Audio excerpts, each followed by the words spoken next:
ಹಾಡನ್ನು ಲಾಂಚ್ ಮಾಡಬೇಕು ಅನ್ನೋದು ನಮ್ಮ ಆಸೆ.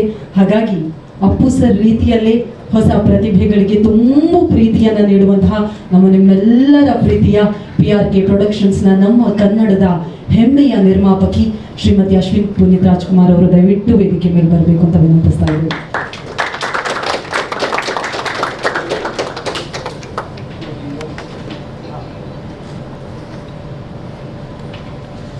ಮೊದಲಾಗಿ ಅಶ್ವಿನಿ ಮ್ಯಾಮ್ ಕಾರ್ಯಕ್ರಮಕ್ಕೆ ಪ್ರೀತಿಯ ಸ್ವಾಗತ. ಚಿತ್ರತಂಡ ದಯವಿಟ್ಟು ಹೂಗುಚ್ಛ ನೀಡೋದ್ರ ಮೂಲಕ ಸ್ವಾಗತವನ್ನ ಕೋರಬೇಕು ಅಂತ ವಿನಂತಿಸ್ತಾ ಇದ್ವಿ. ಕೆರೆಬೇಟೆ ಸಿನಿಮಾ ತಂಡದ ಪರವಾಗಿ ಆತ್ಮೀಯ ಸ್ವಾಗತವನ್ನ ಕೋರ್ತಾ ಇದ್ವಿ.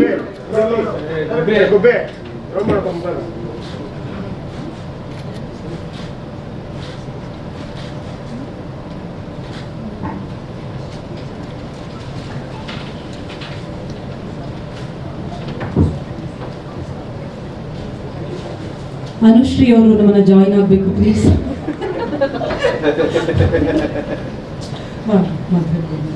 ಕಣ್ಣುಗಳೇ ಕಳೆದು ಹೋದಾಗ ಸ್ವಾಮಿ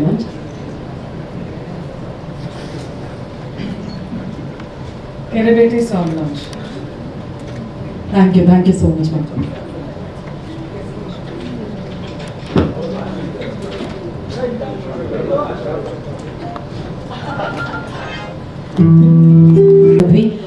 ಮೊದಲಾಗಿ ಅಶ್ವಿನಿ ಮ್ಯಾಮ್ ದಯವಿಟ್ಟು ವೇದಿಕೆ ಮೇಲೆ ಬರಬೇಕು ಅಂತ ಮತ್ತೊಮ್ಮೆ ವಿನಂತಿಸ್ತಾ ಇದ್ದೀವಿ. ಅಶ್ವಿನಿ ಮ್ಯಾಮ್ ದಯಮಾಡಿ ಬರಬೇಕು.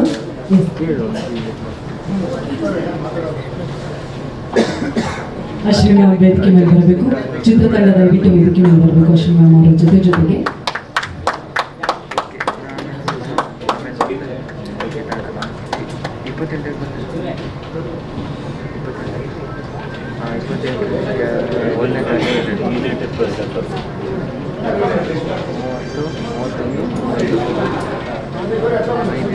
ನಮ್ಮ ಸಿನಿಮಾಗೆ ಅಶ್ವಿನಿ ಮ್ಯಾಮ್ ರಿಲೀಸ್ ಮಾಡಿರೋದು ಮತ್ತಷ್ಟು ವಿಶೇಷತೆ ಯಾಕೆ ಅಂದರೆ ನಮ್ಮ ಗೌರಿಶಂಕರ್ ಅವರು ಹಾಗೂ ನಮ್ಮ ನಿರ್ದೇಶಕ ರಾಜ್ ಅವರು ಅಪ್ಪು ಸರ್ ಅವರ ಜೊತೆಗೆ ಕೆಲಸವನ್ನ ಮಾಡಿದ್ದಾರೆ. ಹಾಗಾಗಿ ಅಪ್ಪು ಸರೇ ಆಶೀರ್ವಾದ ಮಾಡಿರುವಷ್ಟು ಖಂಡಿತ ಖುಷಿ ಹೆಮ್ಮೆ ನಮ್ಮೆಲ್ಲರಿಗೂ ಕೂಡ ಇದೆ. Thank you so much for launching our song ma'am. Wishes ತಿಳಿಸ್ತೀವಿ. All the very best. Thank you so much ma'am. ದಯವಿಟ್ಟು ನೆನಪಿನ ಕಾಣಿಕೆಯನ್ನು ನೀಡಬೇಕು. ನಮ್ಮ ಪಿಂಕ್ ಟಿಕೆಟ್ಸ್ನ PRO ಪವಿತ್ರ ಹಾಗೂ ಶ್ರುತಿ ಅವರು ಕೂಡ ದಯವಿಟ್ಟು ಜಾಯಿನ್ ಮಾಡಬೇಕು.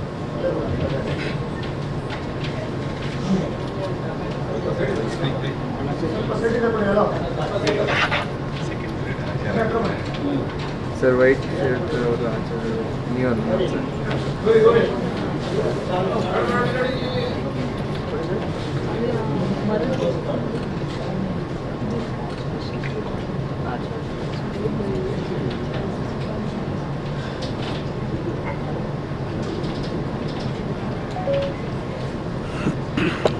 ಕೆರೆಬೇಟೆ ಸಿನಿಮಾ ಪರವಾಗಿ ಶ್ರೀಮತಿ ಅಶ್ವಿನಿ ಪುನೀತ್ ರಾಜ್ಕುಮಾರ್ ಅವರಿಗೆ ಒಂದು ಪುಟ್ಟ ಗೌರವ ಸಮರ್ಪಣೆಯನ್ನು ಸಲ್ಲಿಸಲಾಗ್ತಾ ಇದೆ.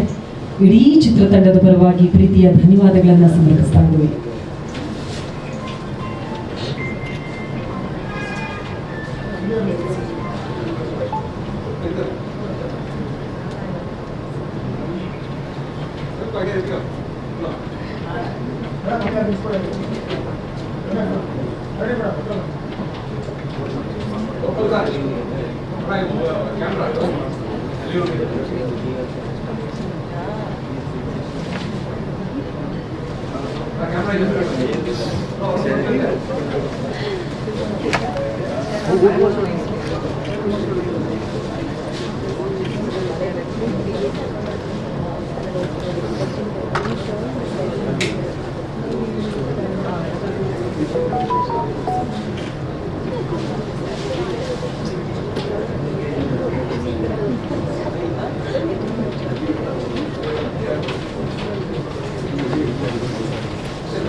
ಮತ್ತು ಇಡೀ ಕೆರೆಬೇಟೆ ಚಿತ್ರತಂಡದ ಪರವಾಗಿ ಪ್ರೀತಿಯ ಧನ್ಯವಾದಗಳನ್ನು ಸಮರ್ಪಿಸ್ತಾ ಇದ್ದೀವಿ. ಚಿತ್ರತಂಡ ದಯವಿಟ್ಟು ಇಲ್ಲೇ ಇರಬೇಕು.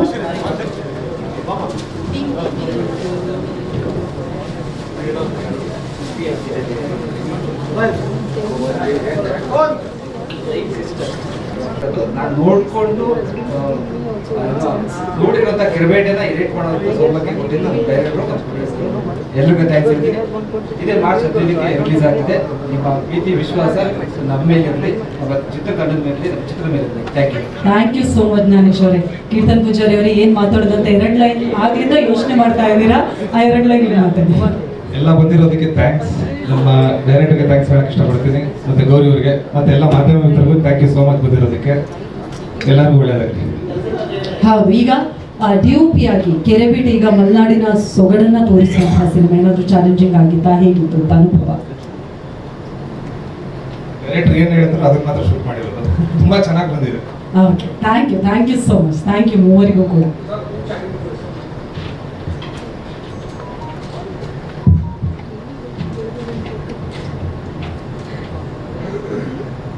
Thank you so much.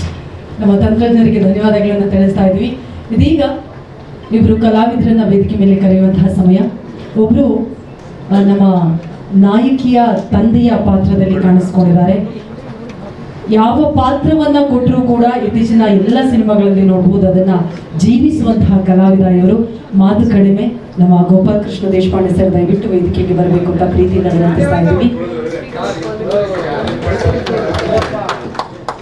ಅದೇ ರೀತಿಯಾಗಿ ನಮ್ಮೊಂದಿಗಿದ್ದಾರೆ ನಮ್ಮ ಹೀರೋ ತಾಯಿಯಾಗಿ ಕಾಣಿಸ್ಕೊಂಡಿದ್ದಾರೆ ಎಲ್ಲರ ಪ್ರೀತಿಯ ವೆರಿ ಟ್ಯಾಲೆಂಟೆಡ್ ಹರೀಶ್ ಶ್ರೀಕಾಂತ್ ಅವರು, ದಯವಿಟ್ಟು ಬರಬೇಕು.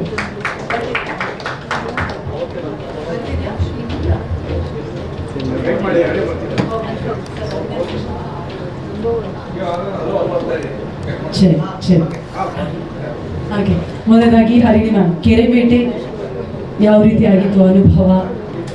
ನಿಮಗೆ ಏನು ಇಷ್ಟ ಆಯಿತು ಕೆರೆಬೇಟೆ? ಮೊದಲಿಗೆ ಕೆರೆಬೇಟೆ ಅನ್ನೋದು ನನಗೆ ಹೊಸದು, ಹಾಗಾಗಿ ಅದೇನು ಅಂತ ಮೊದಲಿಗೆ ಗೊತ್ತಾಯಿತು. ಹಾಗೂ ಇದರ ಕಥೆ, ಚಿತ್ರಕಥೆ, ಸಂಭಾಷಣೆ ಎಲ್ಲವೂ ತುಂಬಾ ಅಚ್ಚುಕಟ್ಟಾಗಿದೆ. ಆ್ಯಂಡ್ ಸ್ಕ್ರೀನ್ ಪ್ಲೇನ ಹೆಣೆದಿರೋ ರೀತಿ ನನಗೆ ಬಹಳ ಇಷ್ಟ ಆಯಿತು. ಮತ್ತು ನನ್ನ ಪಾತ್ರದ ಬಗ್ಗೆ ನನಗೆ ತುಂಬ ಒಲಿದಿದೆ. ಹಾಗಾಗಿ ನಾನು ಈ ಸಿನಿಮಾನ, ನನ್ನ ಪಾತ್ರನ ತುಂಬ ಪ್ರೀತಿಸ್ತೀನಿ. ನಿರ್ದೇಶಕರಿಗೆ ಹಾಗೂ ನಿರ್ಮಾಪಕರಿಗೆ ಮತ್ತು ಎಲ್ಲ ತಂತ್ರಜ್ಞರಿಗೂ ಆ್ಯಂಡ್ ಎಲ್ಲ ಆರ್ಟಿಸ್ಟ್ಗಳಿಗೂ ಥ್ಯಾಂಕ್ ಯು. ಇಲ್ಲಿ ಬಂದು ನಮ್ಮ ಚಿತ್ರನ ಪ್ರಮೋಟ್ ಮಾಡೋಕ್ಕೆ ಸಹಕರಿಸಿದಂತಹ ಎಲ್ಲ ಮಾಧ್ಯಮ ಮಿತ್ರರಿಗೂ ಬಹಳ ಧನ್ಯವಾದಗಳು. ಮಾರ್ಚ್ 15ರಿಂದ ನಮ್ಮ ಕೆರೆಬೇಟೆ ಶುರುವಾಗ್ತಾ ಇದೆ. ಇದೇ ರೀತಿ ನಿಮ್ಮ ಪ್ರೀತಿ, ವಿಶ್ವಾಸ, ಪ್ರೋತ್ಸಾಹ, ಆಶೀರ್ವಾದ ಯಾವಾಗಲೂ ಇರಲಿ. Thank you. ಭಾಷೆ ಸೊಗಡು ನನಗೆ ಸ್ವಲ್ಪ ಚಾಲೆಂಜಿಂಗ್ ಅಂತಲೇ ಅನಿಸ್ತು, ಬಟ್ ತುಂಬಾ ಖುಷಿ ಆಯಿತು. ನಮ್ಮ ಗೌರಿ ಅವರಿದ್ದರು, ಯಾವಾಗಲೂ ಜೊತೆಲೇ ಭಾಷೆಯನ್ನು ಕಲಿಸ್ಕೊಟ್ಟು ಅದು ಹೇಗೆ ಪ್ರನೌನ್ಸ್ ಮಾಡಬೇಕು, ಎಷ್ಟು ಪ್ರನೌನ್ಸ್ ಮಾಡಬೇಕು, ಅದಕ್ಕೆ ಆದಂಥ ಒಂದು ರಿದಮ್ ಇದೆ ಪ್ರತಿಯೊಂದು ಭಾಷೆಗೂ. ಅದರಲ್ಲಿ ಅವ್ರಿಗೆ ತುಂಬ ಹಿಡಿತಾ ಇದೆ. ಹಾಗಾಗಿ ಶೂಟಿಂಗ್ ಮಾಡೋ ಟೈಮಲ್ಲಿ ಹಾಗೂ ಡಬ್ಬಿಂಗ್ ಟೈಮಲ್ಲಿ ಗೌರಿ ಅವರು ತುಂಬಾ ಸಹಾಯ ಮಾಡಿದ್ರು. ಹಾಗಾಗಿ ತುಂಬ ಖುಷಿ ಇತ್ತು. Thank you. ನಮ್ಮ ಪಾತ್ರದ ಹೆಸರು ಗರುಡಪ್ಪ ಅಂತ. ನನಗೆ ಮೈಕ್ ಕೊಟ್ಟ ತಕ್ಷಣ ಏನು ಮಾತಾಡ್ಬೇಕು ಅಂತ ಬರಲ್ಲ.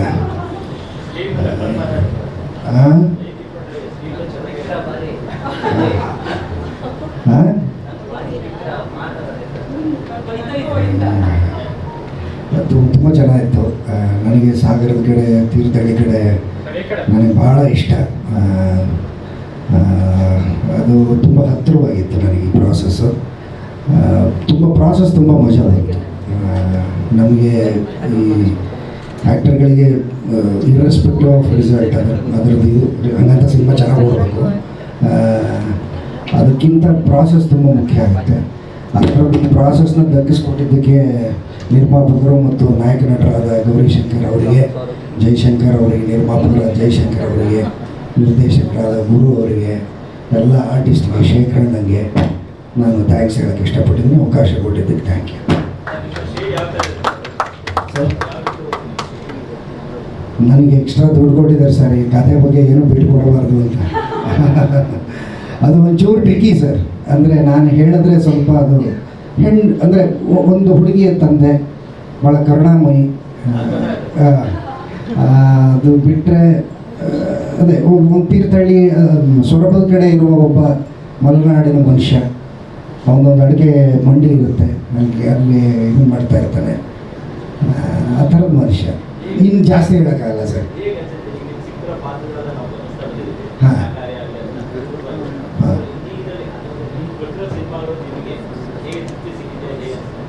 ತುಂಬ ಖುಷಿ ಆಗ್ತಾಯಿದೆ ಸರ್. ಅಂದರೆ ನನಗೆ ರೈಟ್ ಟೈಮ್ ರೈಟ್ ಸ್ಪೇಸ್ ಅಂತಾರಲ್ಲ, ಆ ಥರ ಒಂದು ನನಗಿಂತ ತುಂಬ ಪ್ರತಿಭಾವಂತರು ಇರ್ತಾರೆ. ನಾನು ಸರಿಯಾದ ಜಾಗದಲ್ಲಿ ಇದ್ದೀನಿ ಅನಿಸುತ್ತೆ, ಹಾಗಾಗಿ ಅವಕಾಶಗಳು ಸಿಗ್ತಾ ಇದ್ದಾವೆ. ತುಂಬ ಖುಷಿ ಆಗ್ತಾಯಿದೆ. ಬೇರೆ ಬೇರೆ ಥರದ ಪಾತ್ರಗಳು, ಈಗ ಗರುಡಪ್ಪ ಅನ್ನೋದು ಬೇರೆ ಥರದ ಪಾತ್ರ. ಇದನ್ನು ತುಂಬ ಎಂಜಾಯ್ ಮಾಡಿದ್ದೀನಿ ನಾನು. ಸ್ವಲ್ಪ ಭಾಷೆ ಗೀಷೆ ಹಿಡಿಯೋದಕ್ಕೆ ಕಷ್ಟ ಆಯಿತು. ನಮ್ಮ ಹೀರೋ ಸರ್ ಬಿಡ್ತಿರಲಿಲ್ಲ, ಏನು ಮಾಡಿದ್ರು ಬಿಡ್ತಿರಲಿಲ್ಲ ಅವರು. ಬಟ್ ತುಂಬ ಖುಷಿ ಇದೆ. ಹಾಗೆ ಗುರು ಅವರು ಇದ್ದರು, ನಮ್ಮ ಕೀರ್ತನ ಅವರು ಇದ್ದರು. ಸೊ ಎಲ್ಲ ಟೀಮ್ ಆಗಿ ಭಾಳ ಖುಷಿ ಕೊಟ್ಟ ಸಿನಿಮಾ ಇದೆ. ನಾನು ಎಷ್ಟು ದಿವಸ ಮಾಡಿದ್ದೀನಿ ಗುರು? ಜಾಸ್ತಿ ಹೇಳ್ತಾ ಇದ್ದೀನಿ.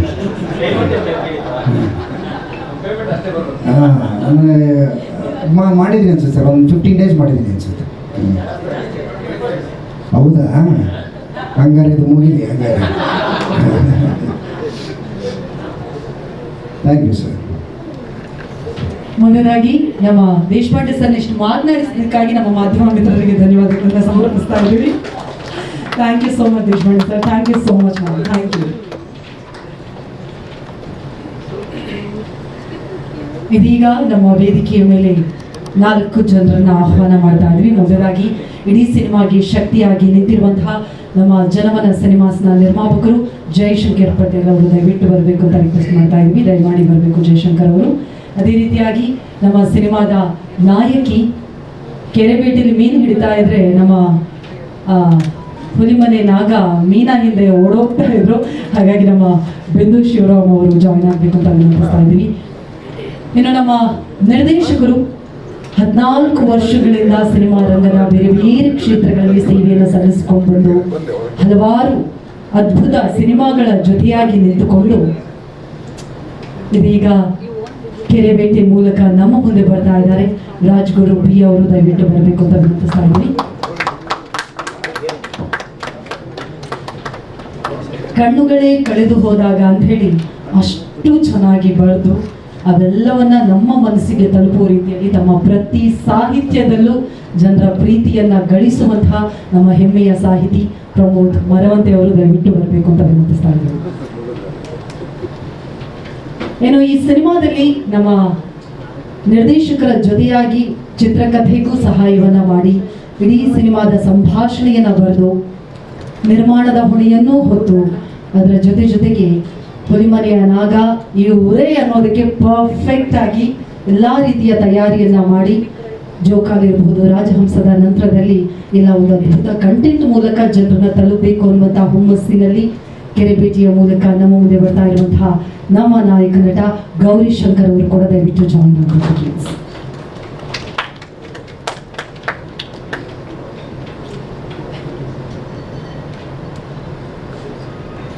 ಕಲಾವಿದರಾಗಿರುವ ರಘು ಅವರು ಕೂಡ ದಯವಿಟ್ಟು ಜಾಯಿನ್ ಆಗಬೇಕು ಪ್ಲೀಸ್.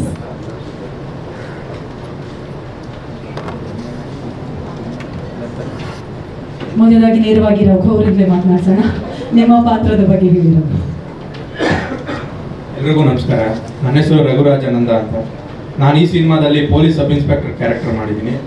ಈ ಸಿನಿಮಾ ಆಪರ್ಚುನಿಟಿ ಕೊಟ್ಟಂತ ಜಯಶಂಕರ್ ಅಣ್ಣಂಗೆ ಹಾಗೆ ಗೌರಿ ಅಣ್ಣಂಗೆ, ಇವ್ರನ್ನ ಮೀಟ್ ಮಾಡಿಸಿದ್ದು ನನ್ನ ಸ್ನೇಹಿತ ಶಶಾಂಕ್ಗೆ ಎಲ್ರಿಗೂ ಥ್ಯಾಂಕ್ಸ್ ಹೇಳಿ ಸಿನಿಮಾಗೆ ಒಳ್ಳೇದಾಗಲಿ ಅಂತ ಬಯಸ್ತೀನಿ.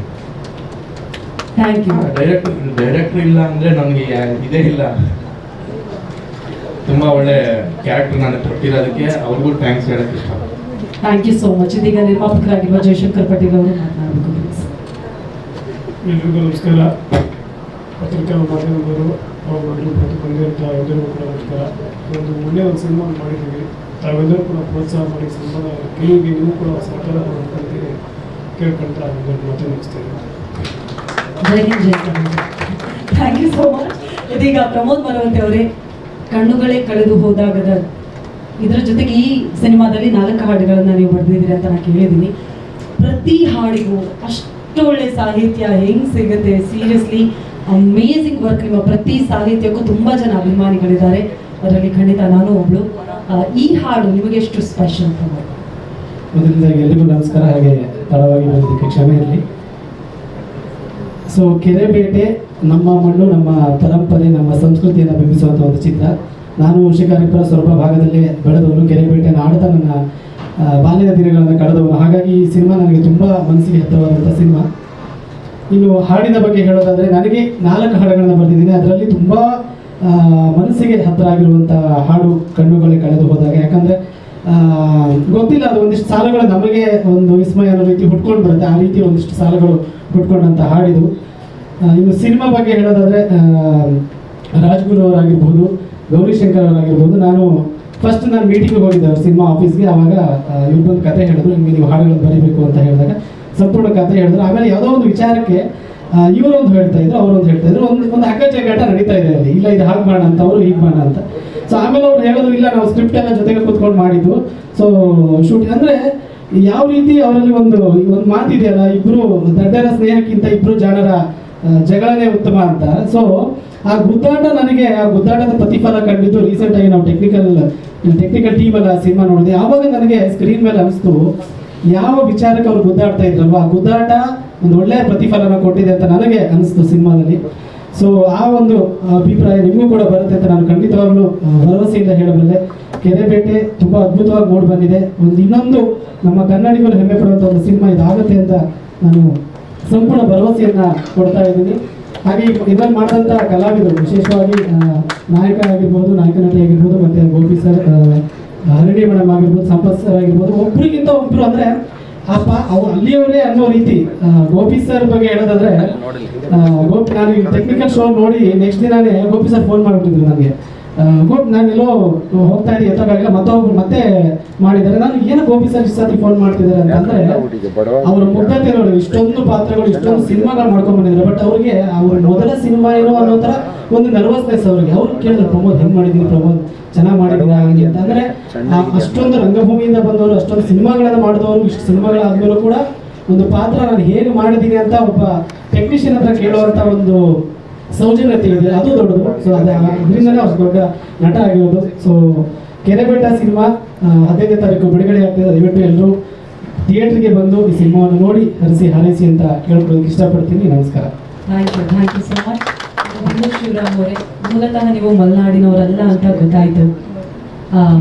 ಆ ಭಾಷಾ ಸೊಗಡಿಗೆ, ಭಾಷಾ ಶೈಲಿ ಸಂಪೂರ್ಣವಾಗಿ ಮಲೆನಾಡಿಂದ ಆಗಿದ್ದರಿಂದಾಗಿ ಕಷ್ಟ ಆಯಿತಾ? ಹೇಗಿತ್ತು ನಿಮ್ಮ ಅನುಭವ? ಮೊದಲನೇದಾಗಿ ಕಷ್ಟನೇ ಆಯಿತು. ಎಲ್ರಿಗೂ ನಮಸ್ಕಾರ, ಇಲ್ಲಿ ಬಂದಿರೋದಕ್ಕೆ ಎಲ್ಲರಿಗೂ ಥ್ಯಾಂಕ್ಸ್. ಮಲೆನಾಡು ಭಾಷೆ ಬಗ್ಗೆ ಹೇಳೋದಾದರೆ ತುಂಬಾ ಕಷ್ಟ ಆಯಿತು ಮೊದಲನೇದಾಗಿ ಕಲಿಯೋಕ್ಕೆ. ಬಿಕಾಸ್ ನಾನು ಬೆಂಗಳೂರಲ್ಲೇ ಹುಟ್ಟಿ ಬೆಳೆದಿದ್ದರಿಂದ ಅದೇ ಭಾಷೆಗೆ ಇದಾಗಿದೆ. ಬಟ್ ಮಲೆನಾಡು ಭಾಷೆ ತುಂಬ ಕಷ್ಟ ಆಯಿತು. ಬಟ್ ಅಲ್ಲಿ ಹೋಗಿ 70 days ಶೂಟ್ ಇದ್ದಿದ್ದರಿಂದ ಅಲ್ಲಿ ಜನದ ಜೊತೆ ಬೆರ್ತು, ಅಥವಾ ಗೌರಿ ಸರ್, ಜಯಶಂಕರ್ ಸರ್ ಅವರೆಲ್ಲ ಮಲೆನಾಡು ಭಾಷೆನೇ ಮಾತಾಡೋದು. ಸೊ ಅವ್ರು ಮಾತಾಡಿದ್ನ ನೋಡಿ ಕಲ್ತಿದ್ದೆ ಅಷ್ಟೇ. ಇನ್ನೇನು ಡಬ್ಬಿಂಗಲ್ಲಿ ಮತ್ತೆ ತುಂಬ ಹೋಮ್ವರ್ಕ್ ಮಾಡಿದ್ದಾರೆ ಡಬ್ಬಿಂಗಲ್ಲಿ ನನ್ನ ಮೇಲೆ ಅಷ್ಟೇ. ನಾನೇ ಡಬ್ ಮಾಡಿದ್ದೆ. ನನ್ನ ಪಾತ್ರದ ಬಗ್ಗೆ ಹೇಳೋದಾದರೆ, ಒಂದು ಪಕ್ಕ ಮಲೆನಾಡು ಹುಡುಗಿ ಕ್ಯಾರೆಕ್ಟರ್, ಮತ್ತು ಒಂದು ಗಟ್ಟಿಯಾದ ಪಾತ್ರ, ಇಷ್ಟು ಹೇಳೋಕ್ಕೆ ಇಷ್ಟಪಡ್ತೀನಿ. ಮತ್ತು March 15th ನನ್ನ ಪಾತ್ರ ಆಗಿರಲಿ ಅಥವಾ ಪ್ರತಿಯೊಂದು ಪಾತ್ರದ ಬಗ್ಗೆನೂ ನಿಮಗೆ ಒಂದು ಅದರಲ್ಲಿರೋ ಇಂಪಾರ್ಟೆನ್ಸ್ ಎಲ್ಲನೂ ಗೊತ್ತಾಗುತ್ತೆ ಅಷ್ಟೇ. Thank you. ಪಕ್ಕ. Thank you so much. ಇದೀಗ ನಮ್ಮ ನಿರ್ದೇಶಕರು ಮಾತನಾಡಬೇಕು. ರಾಜ್ಗುರು ಅಂತ. ಎಲ್ಲರಿಗೂ ನಮಸ್ಕಾರ. ನನ್ನ ಹೆಸರು ರಾಜ್ಗುರು ಪಿ, ಕೆರೆಬೇಟೆ ಸಿನಿಮಾ ನಿರ್ದೇಶಕ. Special thanks to media. ಯಾಕೆಂದರೆ ನಾವೇನೇ ಮಾತಾಡಿದ್ರು, ಏನೇ ಮಾಡಿದ್ರು ಜನರಿಗೆ ತಲುಪಿಸೋದು ನೀವು. ಫಸ್ಟ್ ನಾನು ನಿಮಗೆ ಥ್ಯಾಂಕ್ಸ್ ಹೇಳ್ಬಿಡ್ತೀನಿ. ಆಮೇಲೆ ಅಶ್ವಿನಿ ಪುನೀತ್ ರಾಜ್ಕುಮಾರ್ ಮ್ಯಾಮ್ಗೆ ಥ್ಯಾಂಕ್ಸ್. ಅವ್ರು ಬಂದು ನಮ್ಮ ಸಾಂಗ್ನ ರಿಲೀಸ್ ಮಾಡಿಕೊಟ್ಟು ಹೋಗಿದ್ದಾರೆ. ದೊಡ್ಡ ಮನೆಗೂ ನನಗೂ ಒಂದು ಸ್ವಲ್ಪ ಸಂಬಂಧ ಇದೆ. ಏನಂದರೆ 2 ಸಿನಿಮಾ ವರ್ಕ್ ಮಾಡಿದ್ದೀನಿ ನಾನು, ನಟ ಸಾರ್ವಭೌಮ ಮತ್ತು ರಣವಿಕ್ರಮ ಮತ್ತು ನಟ ಸಾರ್ವಭೌಮ ಮಾಡಬೇಕಾದ್ರೆ ಅಪ್ಪು ಸರ್ ಹತ್ರ ನಾವು ತುಂಬ ಡಿಸ್ಕಸ್ ಮಾಡ್ತಿದ್ವಿ. ಏನಂದರೆ ಮಣ್ಣಿನ ಕಥೆಗಳ ಬಗ್ಗೆ. ಅವ್ರ ಕಮರ್ಷಿಯಲ್ಗಿಂತ ಮಣ್ಣಿನ ಕಥೆ, ಅವ್ರ ಪ್ರೊಡಕ್ಷನ್ಸಲ್ಲಿ ಈ ಥರ ಕಥೆಗಳನ್ನ ಕಾಂಟೆಂಟ್ ಓರಿಯೆಂಟೆಡ್ ಸಿನಿಮಾಗಳನ್ನ ಮಾಡಬೇಕನ್ನೋದು ಭಾಳ ಆಸೆ ಇತ್ತು ಅವ್ರಿಗೆ. ಸೊ ಅಂಥದ್ದೇ ಒಂದು ಕಾಂಟೆಂಟ್ ಇಟ್ಕೊಂಡು ಒಂದು ಸಿನಿಮಾ ಮಾಡಿದ್ವಿ, ಕೆರೆಬೇಟೆ. ಸೊ ಪ್ಲೀಸ್ ದಯವಿಟ್ಟು ಎಲ್ಲರೂ ಬಂದು March 15ಕ್ಕೆ ಸಿನಿಮಾ ನೋಡಿ. ಸಿನಿಮಾ ಖಂಡಿತ ತುಂಬ ಮಾತಾಡುತ್ತೆ, ನಾನು ಜಾಸ್ತಿ ಮಾತಾಡಲ್ಲ. ನನ್ನ ಕೆರೆಬೇಟೆ ಟೀಮ್ ಎಲ್ಲರಿಗೂ ಥ್ಯಾಂಕ್ಸ್. ಇಷ್ಟು ದಿನ ನನಗೆ ಸಪೋರ್ಟ್ ಆಗಿ ಸ್ಟ್ರೆಂತ್ ಆಗಿ ನಿಂತಿದ್ದಕ್ಕೆ ಥ್ಯಾಂಕ್ ಯು ಸೋ ಮಚ್. ಇದೀಗ ನಮ್ಮ ಕೆರೆಬೇಟೆಯ ಆಳ ಅಗಲ ಎಲ್ಲಕ್ಕೂ ನಮ್ಮ ಬೆವರು ಎಲ್ಲವನ್ನು ಸುರಿಸಿರುವಂತಹ ನಮ್ಮ ಗೌರಿಶಂಕರ್ ಅವರು ಮಾತನಾಡಬೇಕು. ಎಲ್ರಿಗೂ ನಮಸ್ತೆ. ಮೊದಲನೇದಾಗಿ ಸ್ಪೆಷಲ್ ಥ್ಯಾಂಕ್ಸ್ ಟು ನಮ್ಮೆಲ್ಲ ಪತ್ರಿಕಾ ಮಾಧ್ಯಮ ಟಿ ವಿ ಮಾಧ್ಯಮ, ಡಿಜಿಟಲ್ ಮಾಧ್ಯಮ, ನಮ್ಮೆಲ್ಲ ಸ್ನೇಹಿತರಿಗೂ ನಮಸ್ತೆ ಹೇಳ್ತಾ ಇವತ್ತು ಈ ನಮ್ಮ ಕಾರ್ಯಕ್ರಮಕ್ಕೆ ಇದೇನು ನಮ್ಮ ಸಿನಿಮಾ ರಿಲೀಸ್ ಇವತ್ತಿಂದ ಒಂದು 5 ದಿವಸ ಉಳಿದಿದೆ. ಇಲ್ಲಿಂದ ಸಿನಿಮಾದ ಪ್ರಚಾರ ಇರ್ಬೋದು, ಇನ್ನೊಂದು ಇರ್ಬೋದು, ತುಂಬ ಅಬ್ಬರವಾಗಿ ಹೋಗಬೇಕಾಗುತ್ತೆ. ಈ ಒಂದು ಟೈಮಲ್ಲಿ ನಮ್ದು ಯಾಕೆಂದರೆ ಪ್ರೀ ರಿಲೀಸ್ ಇವೆಂಟ್ ಅಂದರೆ ನಿಮ್ಮ ಜೊತೆಗೆ ಯಾವತ್ತೂ ಕೂಡ ನಮ್ಗೆ ಅಲ್ಲಿ ಕಮ್ಯುನಿಕೇಟ್ ಮಾಡೋದಕ್ಕೆ ಆಗಿಲ್ಲ ಮಾಧ್ಯಮದವ್ರ ಜೊತೆಗೆ. ಅಂದರೆ ಲಾಸ್ಟ್ ಟೈಮ್ ಒಂದು ಟೀಸರ್ ಲಾಂಚ್ ಮಾಡಿದ್ವಿ, ಔಟ್ಡೋರ್ ಆಯಿತು. ಆಮೇಲೆ ಎಲ್ಲ ರೀತಿ ಒಂದು ಪ್ಲ್ಯಾನ್ ಮಾಡಿ ಟ್ರೈಲರ್ ಲಾಂಚ್ ಮಾಡಿದ್ವಿ, ಅದು ಸ್ವಲ್ಪ ಹಿಂದೆ ಮುಂದೆ ಆಗಿ ಉಳಿದಿದ್ದೆಲ್ಲ ಬೇರೆ ಬೇರೆ ಊರುಗಳಲ್ಲಿ ಆಗೋಯ್ತು ನಮ್ಮ ಕಾರ್ಯಕ್ರಮಗಳು. ಹಾಗಾಗಿ ತುಂಬ ಈಗ ಯಾಕೆಂದರೆ ಟೈಮು ಜಾಸ್ತಿ ಇದ್ದಿದ್ದಾಗ 9ನೇ ತಾರೀಕಿಗೆ ನಾವು ಇದು ಮಾಡೋಣ ಅಂತ ಹೇಳಿ ನಮ್ಮ PR ಅವ್ರ ಜೊತೆಗೂ ಮತ್ತು ನಮ್ಮ ಟೀಮ್ ಕಮ್ಯುನಿಕೇಟ್ ಮಾಡಿ ಫೈನಲ್ ಮಾಡಿದ್ವಿ.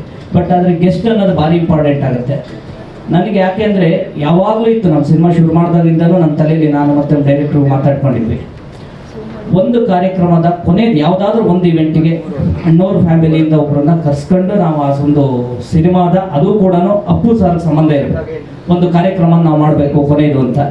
ಯಾಕೆಂತಂದರೆ ನಾನು ಅಪ್ಪು ಸರ್ ಜೊತೆಗೆ 2 ಸಿನಿಮಾ ವರ್ಕ್ ಮಾಡಿದ್ದೀನಿ. ನಾನು ಅಷ್ಟೇ ಡೈರೆಕ್ಟರ್ ಮಾಡಿದ್ದೆ 4 ಸಿನಿಮಾಗಳು, ಅದರಲ್ಲಿ 2 ಸಿನಿಮಾ ಅವ್ರ ಜೊತೆಗೆ ಮಾಡಿದ್ದೀನಿ. ಸಣ್ಣ ಕೆಲವು ಅನುಭವ ಹೇಳಿ ಮುಂದೆ ಹೋಗ್ತೀನಿ ನನ್ನ ಸಿನಿಮಾದ ಬಗ್ಗೆ. ಈ ಮೊನ್ನೆ ಅಶ್ವಿನಿ ಮೇಡಮ್ ಅವ್ರ ಹತ್ರ ಹೋದ್ವಿ. ಅವರು ತುಂಬ ಜನ ಮೀಟ್ ಆಗ್ತಾ ಇರ್ತಾರೆ, ತುಂಬ ಅಂದರೆ ತುಂಬ. ನಾನು ವರ್ಕ್ ಮಾಡಿ ಸುಮಾರು 16-17 ವರ್ಷದ ಹಿಂದೆ ಹೇಳ್ತಾ ಇರೋದು. ನಾನು PUC ಇದ್ದಾಗ ಅಸಿಸ್ಟೆಂಟ್ ಡೈರೆಕ್ಟರ್ ಆಗಿ ಆಕಾಶ್ ಮತ್ತು ವೀರ ಕನ್ನಡಿಗ 2 ಸಿನಿಮಾ ವರ್ಕ್ ಮಾಡಿದ್ದೆ. ಇವತ್ತು ಮಹೇಶ್ ಬಾಬು ಅವರು ಬರಬೇಕಿತ್ತು, ಅವ್ರು ಬಂದಿಲ್ಲ. ಅದರಲ್ಲಿ ಸುಮಾರಷ್ಟು ಇನ್ಸಿಡೆಂಟ್ ಇದೆ ನನಗೇನಂದರೆ, ವೀರ ಕನ್ನಡಿಗ ಸಿನಿಮಾದಲ್ಲಿ ಹೈದರಾಬಾದಲ್ಲಿ ಮಾಡ್ತಾ ಒಂದು ಇನ್ಸಿಡೆಂಟ್ ಇತ್ತು. ವೀರ ಕನ್ನಡಿಗ ನೋಡಿರ್ಬೋದು, ಒಂದು ಅಪ್ಪು ಸರ್ ಡಬಲ್ ಆ್ಯಕ್ಟಿಂಗು. ಅದರಲ್ಲಿ ಪಟಾಕಿ ಬ್ಲಾಸ್ಟ್ ಆಗೋ ಒಂದು ಸೀನ್ ಇರುತ್ತೆ. ಸಿನಿಮಾ ಶೂಟಿಂಗ್ ರಾತ್ರಿ 12 ಗಂಟೆಗೆ ಸೆಟ್ಟಲ್ಲಿ ಮುಗಿತು ಅನ್ನಪೂರ್ಣೇಶ್ವರಿ ಸ್ಟುಡಿಯೋ. ಅಲ್ಲಿ ಹೇಗೆ ಅಂತಂದರೆ ಆಂಧ್ರವಾಲ ಮತ್ತು ಇದೆರಡು ಒಟ್ಟಿಗೆ ನಡೀತಾ ಇತ್ತು.